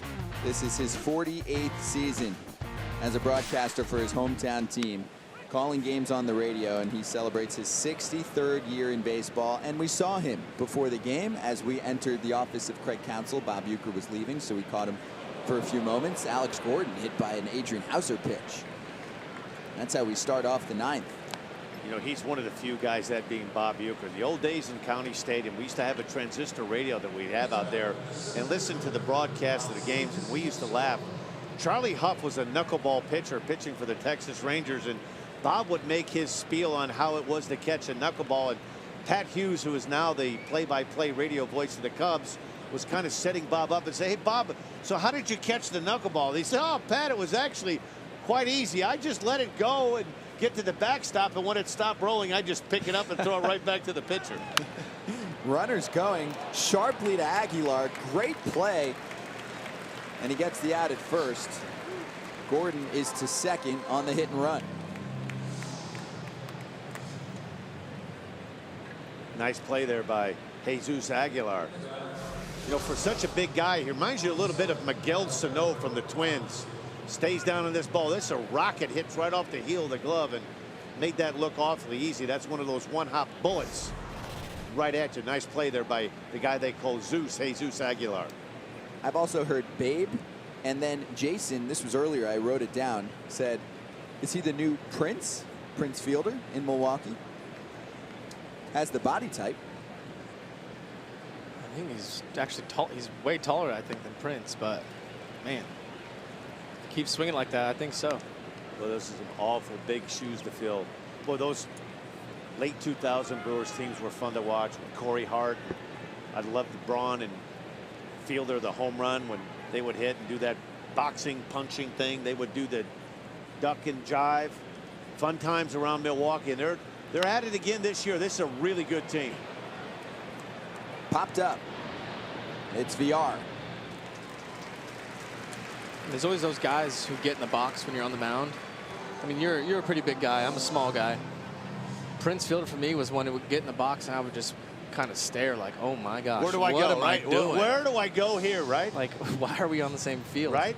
Short stack of dynamite. Yeah. You can hit the ball up out to left field, down at end, he'd hammer it in the second deck, pitch him down the middle low, he'd hit a bullet back up the middle. And sneaky quick for a big guy. And check that at second base. Eric Sogard is in the game this half inning. So he replaces VR.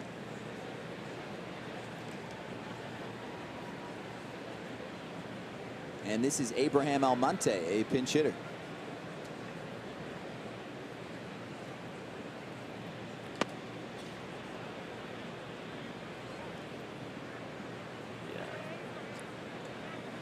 Crossed up, obvious reaction from the catcher there. So this shouldn't count as a timeout. Oh.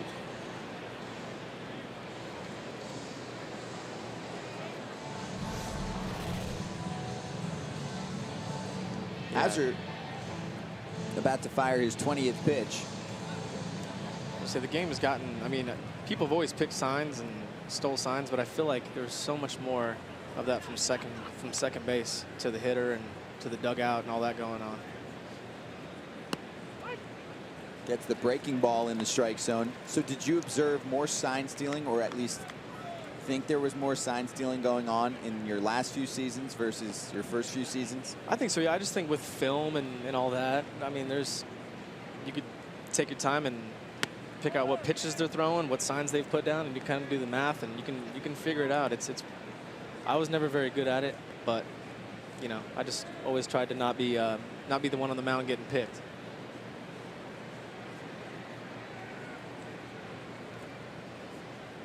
Two-1 to Almonte. He's trying to do something special. It's his 29th birthday.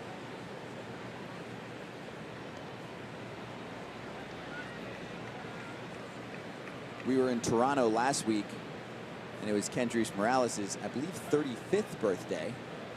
He's a birthday basher. He hit a home run. Almonte will take the birthday walk.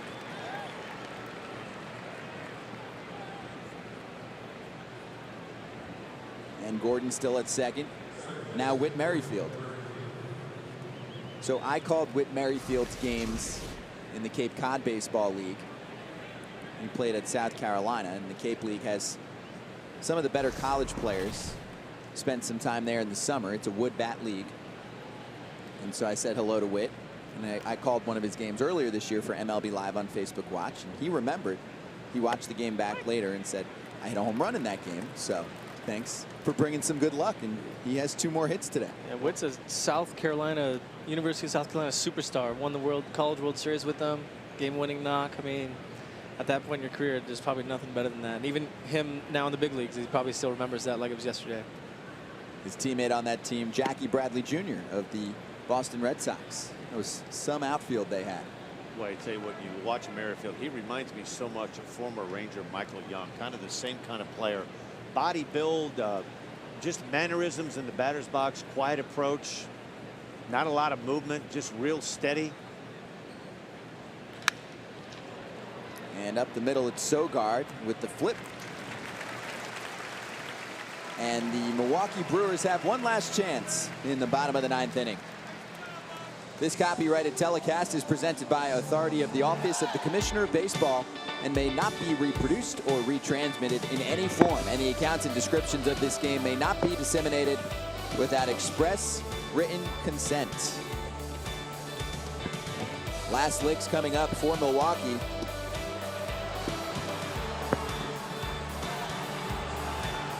There's the sausage race. Boy, there's the lean, right? I think the chorizo last year was the big winner. I'm not sure if that was the Italian sausage there with the lean. Boy, heads up there. All right, so let's answer some questions in the comments section. Anything we didn't get to, and anything else we didn't get to on Instagram. Follow at Scott Braun. That's me. I will put the post-game show up during the final out, and then as soon as we have the final out here, we will answer any questions we didn't get to. But let's sneak some in right now. So let's start with Chris. Who is the most difficult hitter you faced in your career? And this coming from Riley Womack. Oh, man, I struggled with a lot of the free swingers. So Pablo Sandoval at one point was like 7 for 7, 8 for 8. Just I didn't know what to do with him. Jeff Francoeur, of all people, I hated that he did well against me. But yeah, a lot of the free swingers I had a lot of trouble with.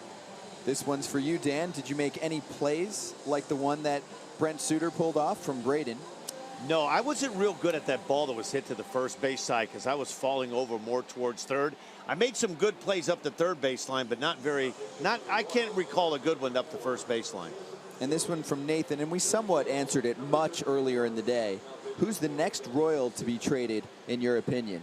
Chris, you first. This is sad stuff. I mean, like I said early on, I feel like Moustakas has been on the trade discussion even last year. So I mean, I love the guy, and he loves it. He loves it in Kansas City. But I think I think the way things are going and all that, I think it could be his time coming up pretty soon. So we'll see, of course. But Dan, you want to throw a name out there for Kansas City? Yeah, call the park ranger. The Moose is loose. Moustakas will be playing somewhere else second half of the season. And this is Eric Sogard, his first at-bat of the day. He's facing Tim Hill, so no Willie Peralta. It's not a safe situation. Maybe if Hill gets in some trouble, we'll see Willie, who's had a nice year. Instead, it's Hill. He last pitched on Monday against the Angels, just 4 pitches. And he ended up hitting a batter.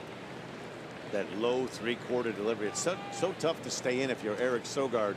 You want to tell yourself to stay in, but this fastball has a lot of cutting action from Hill. Looks like it starts out in the batter's box and it just continues to run out with some pretty good velo too, 92 miles an hour. it looks pretty rare. It's not really like the sidearm sink that you would normally see. It just kind of stays on plane, which is seems like it'd be pretty tough to do.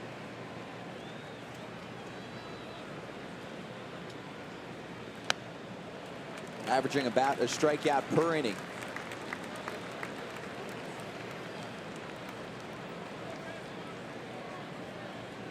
This game highlighted by Kansas City's mega rally for a team that has been struggling to put up runs for quite some time.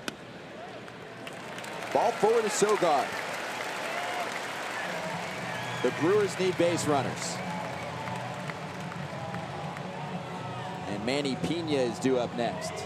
You go back to the 7th inning for Kansas City when they poured on 5 runs. They had not scored more than 4 runs in any of their previous 19 games. They put up a 5 spot in 1 frame. Yeah, and it really started with a guy that you really wouldn't think of. Mondesi coming into today's play. Scott was hitting 208 first pitch. He kind of ambushed Josh Hader in a bases loaded situation, hit a rocket off the wall in left center field, and there's a good look at the youngster right there. The Royals think that he's very much a part of where they're going in the future.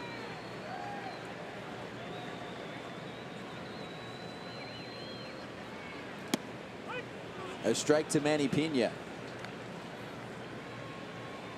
Hitless in his first 3 trips to the plate today. Milwaukee's about to hit the road to take on the Cincinnati Reds. Then they're back home for 3 against Minnesota. You have to be careful if you're the Brewers, right? Cubs kind of fell in that trap. They went to Cincinnati. The next thing you know, the Reds break out the brooms on the Cubs. I think the Cubs and the Nationals are the 2 teams in the National League so far, Chris, that I can't quite get a handle on. They look like they're talented teams, but they haven't gotten going yet. Well, I think it's just a weird time of the year because you don't know whether to start watching the standings, all that stuff. As a player, I don't think you focus on it as early as maybe the media and everybody else does. But, you know, when you got teams that bunched up, I mean, can't help but focus on it. So it's, yeah, it's just kind of the jostling going on. And, you know, as the year goes on, the better teams usually start to kind of separate themselves. So.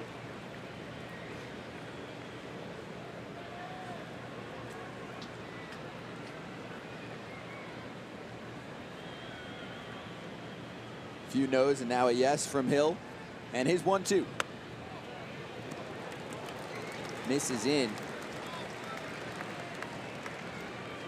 This is going to be a difficult stretch for Milwaukee in terms of games played. Starting yesterday, 21 games in 20 days entering the All-Star break. That's no joke.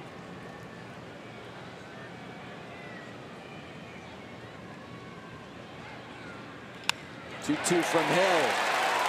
into left field, and Manny Pena has a hit, and that's going to move Sogard to third. Some open real estate for Manny Pena. He takes advantage. And 2 on quickly for Milwaukee here in the 9th. I'm curious. I know it's not a safe situation. Wins have been very hard to find for Kansas City. Why not Willie Peralta, who's been their best? Well, I think Peralta's up in the bullpen right now. They're at least going to give Hill a chance to get through Brett Miller right here, the lefty-on-lefty situation. Last time up, he was called out on strikes on a debatable 3-1 pitch that I thought was a swing in that count. Get the count back in the favor to 3-2. Was caught looking for strike 3. So this is what the Brewers acquired him for. Some pop in his bat, make the plays at shortstop.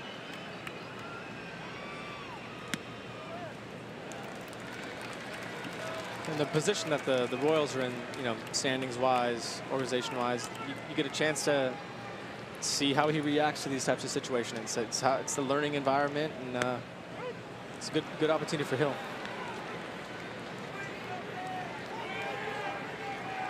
Chastity said if Herrera was still here, he'd be closing this game out. Not a safe situation. Although it quickly could turn into one. We'll see if Salvador Perez is okay. This is what we're talking about. He takes a beating like this. Boy, you could hear that from up here in the booth. That sounded like it got all of his hand or wrist. Didn't hear that thud, which is normally accustomed to hitting that chest protector or the face mask. You see him grabbing that right hand, squeezing his hand. Yeah, all you gotta do is watch the ball. The ball doesn't go anywhere. Deflects right off the forearm, almost right where he has that tape up the right forearm. And he's such a large human that if a pitch does get tipped backwards, it's likely going to catch Salvador Perez. That was one of the most amazing things, was how much he actually gets hit, because he's just a giant back there. So, I mean, it happens to him a lot. I mean, I guess you did come up with some tough skin and get used to it, I guess. But yeah, catchers, period, are insane for what they do. Ooh, that hurts from up here. That was like straight forearm. That was like top of the forearm, wrist almost. I mean, that didn't look good. What was it like playing with him, and him as a catcher at what, 6'5"?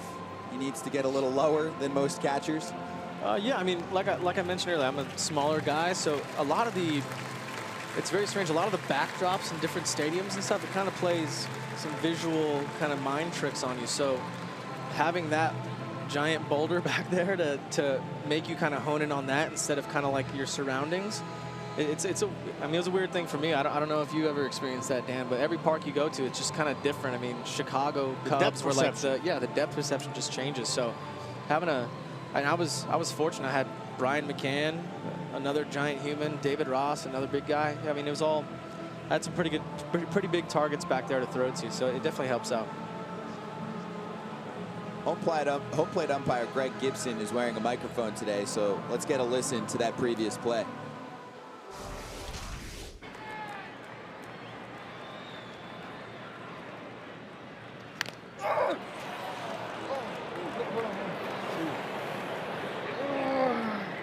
You all right? That is tough to hear, and Salvador Perez will leave the game and be replaced by Drew Butera.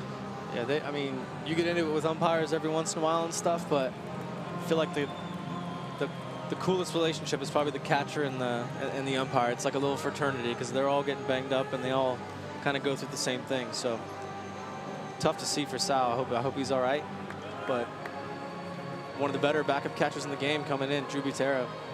You can still see Drew Butera catching that last pitch from Wade Davis, right? Yeah, dotted 96 inside. Oh my gosh. And then the awkward moment where he didn't know if he was going to jump into Wade or Wade was going to jump into him. Right. You know, Drew's dad, his father Sal, was a terrific catcher too. Played a little bit with the Minnesota Twins.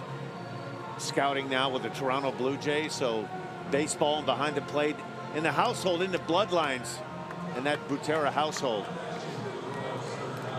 He actually had to pitch a couple times in these blowout games, and he was throwing harder than me. He was sitting 92, 93. Impressive arm. good pop time. He's usually some of the top in the league. I know he got a lot of playing time last year, but some of the best pop times in the game.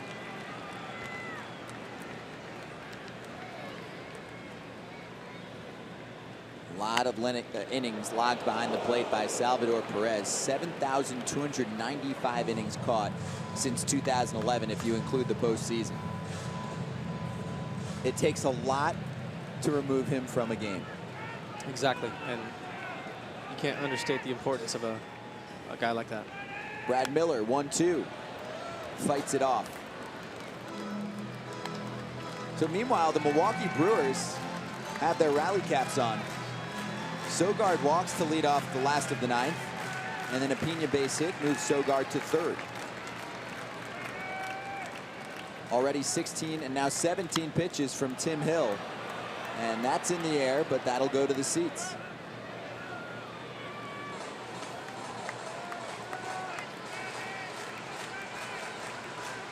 Hey, Royals Kingdom, Chris Medlin come down from the booth and close. My arm would probably come off.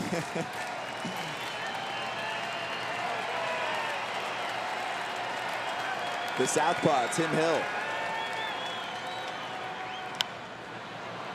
I always thought with you, Chris, the Josh Hader, Andrew Miller multi-inning role that we've seen now would have been a spectacular role that you could have filled at some point in your career. That's what I did. I bounced back and forth from the rotation and the bullpen, and they weren't going to have me as a late inning guy out of the pen, you know. So I kind of, it's a tough. Oh, you got that. That's lifted to right. Brad Miller, did he get enough? It's gone! Brad Miller muscles up for a 3-run home run, and this is a 1-run game.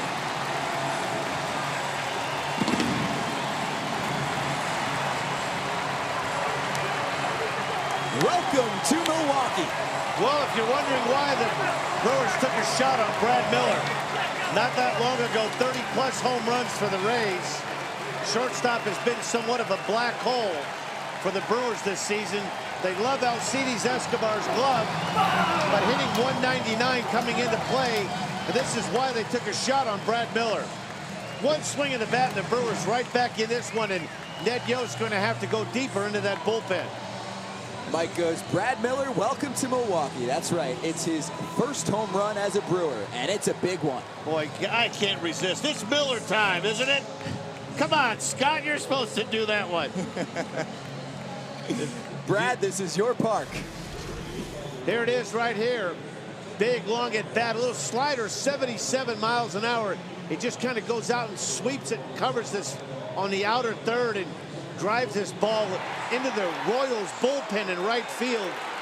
Yeah. One swing of the bat, we've got a game. He put Hill in a tough spot because he kept trying to pound him with those heaters, and he was late enough on him to where you can keep going to that, but he was waiting for that pitch the whole time, and that's where the execution part of it comes down, especially when you got a guy who's covering your heater and you can't beat him with it.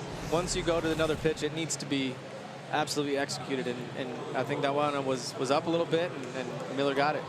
Now Ned Yost summons a former Brewers starting pitcher. Willie Peralta is 29 years old, and he's gone through some ups and downs in his career, but currently trending upward as a relief pitcher out of the Kansas City bullpen with a 2.45 earned run average. His last appearance was on Monday. It was a scoreless one with a couple strikeouts against the Angels to shut the door in a 2-0 win. It's always difficult, Chris, you know this, pitching against a team that you formerly played for. There's a little extra aggression, a little bit of, I guess you'd want to call it payback. So he's going to have to really make sure that he keeps his emotions in check and doesn't try to do too much. The Brew Crew in business here, down a run with nobody out in the bottom of the ninth. Yeah, and that's being a closer. I mean, this is, you know, he has one save. I don't know if he'd done it before, but, you know, it's trial by fire. You got to be thrown in there. You need to learn how to control yourself in big moments. So this is, you know, I mean, he's got a big arm, but even if you got a big arm, you start overthrowing, things flatten out, and you're just helping the hitters out. So big league hitters can hit fastballs. So I always talk about execution. No matter how hard you're throwing, you got to execute.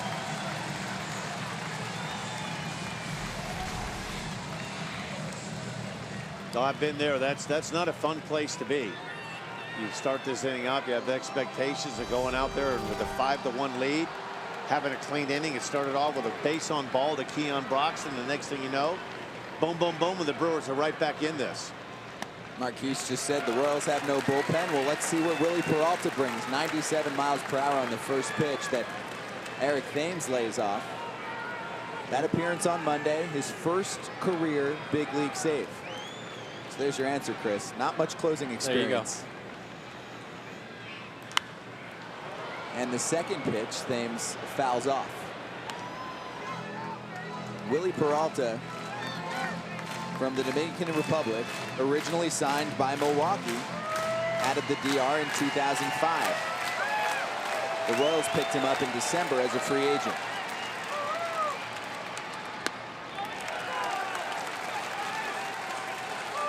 You talk about change of scenery sometimes too, changing teams, but as a guy who was a starter who's now a reliever, I mean, Wade Davis was a starter with Tampa Bay and tried starting with Kansas City, ends up being one of the best closers in the game.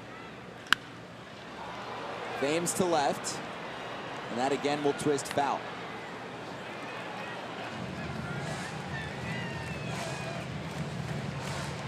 And he was somewhat of a ground ball pitcher with Milwaukee. That hard, heavy sinker is what he uses the most, mostly sinker and slider.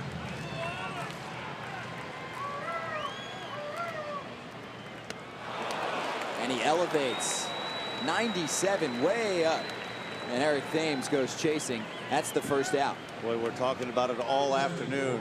Spin rate, four seam up in the zone, and Willie Peralta goes to it right here. 97, higher than high. Thames not able to lay back in a big first out for the Kansas City Royals. And now a pinch hitter, it's Eric Kratz, backup catcher off the bench. After Kratz is your trouble spots: Braun, Yelich, Aguilar.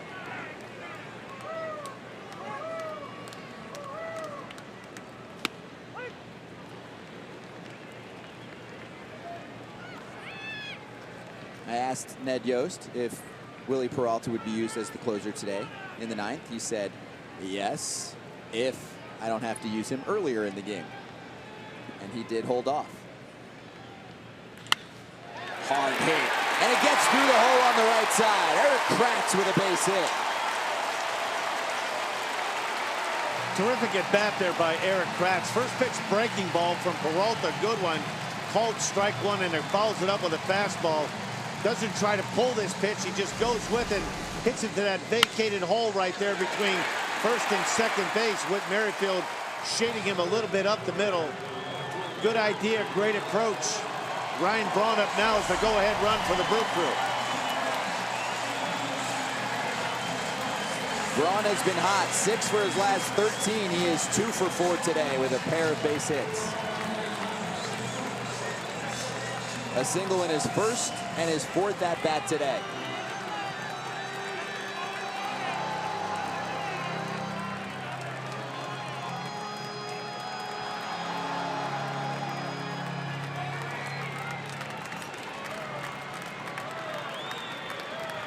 Former teammates going at it.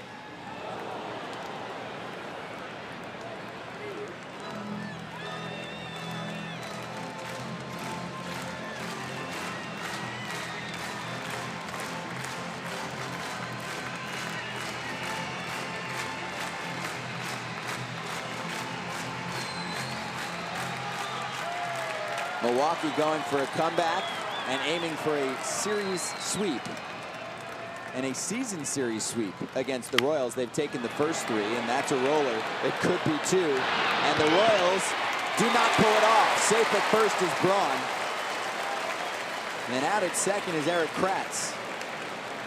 It's tough to get around on that 97 in like that. They were setting up in both pitches, so they had a plan to get in on him. I think this one's going to be a review, right? This is a tough one here. Good turn by Merrifield. Get a better angle right here.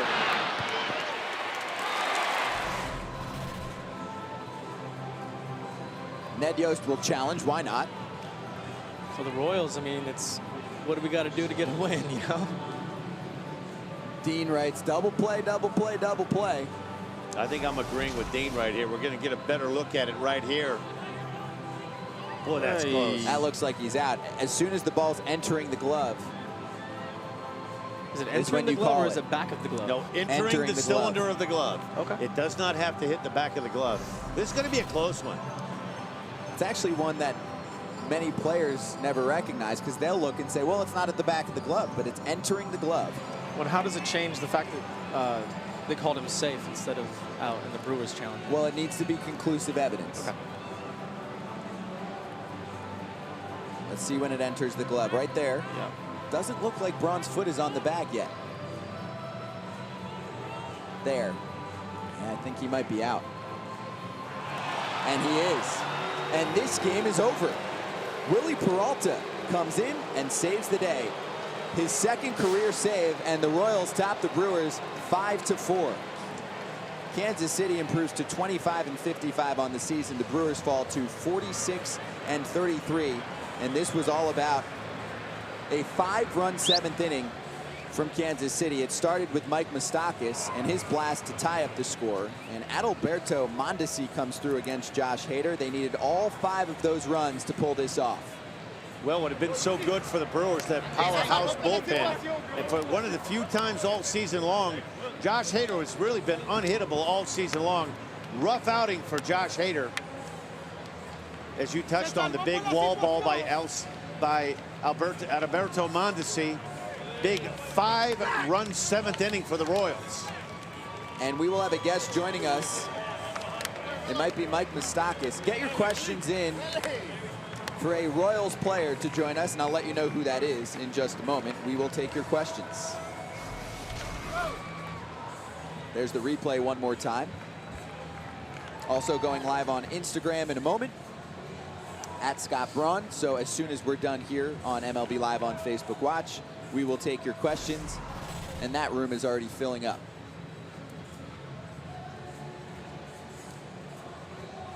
Alex not pleased with Suter in there for a 3rd time through, but Dan, you thought at the time it was the right move. Oh, I thought it was the right move. He was cruising, really. I think the difference, you could go back to the at-bat, the home run by Moustakas, the solo home run, but I think the one thing that you go back to that inning, Josh Hader has been so good, and it looked like a favorable matchup. Mondesi hitting 208 on the season, and first pitch he kind of ambushes Josh Hader with the ball off the left field wall. And that was a big, big, big hit for the Kansas City Royals. And now we will take some questions for Mike Moustakas, who joins us on MLB Live on Facebook Watch. Mike, congratulations on the victory, and take us through that at-bat, the home run off Brent Suter, who had been so good up until that point. Yeah, he's been phenomenal all season long for these guys, I was just trying to get something out over the plate. He'd been kind of pitched me in most of the game, and got a slider, a curveball out over the plate, and just stayed on and put a good swing on it and got out of the yard.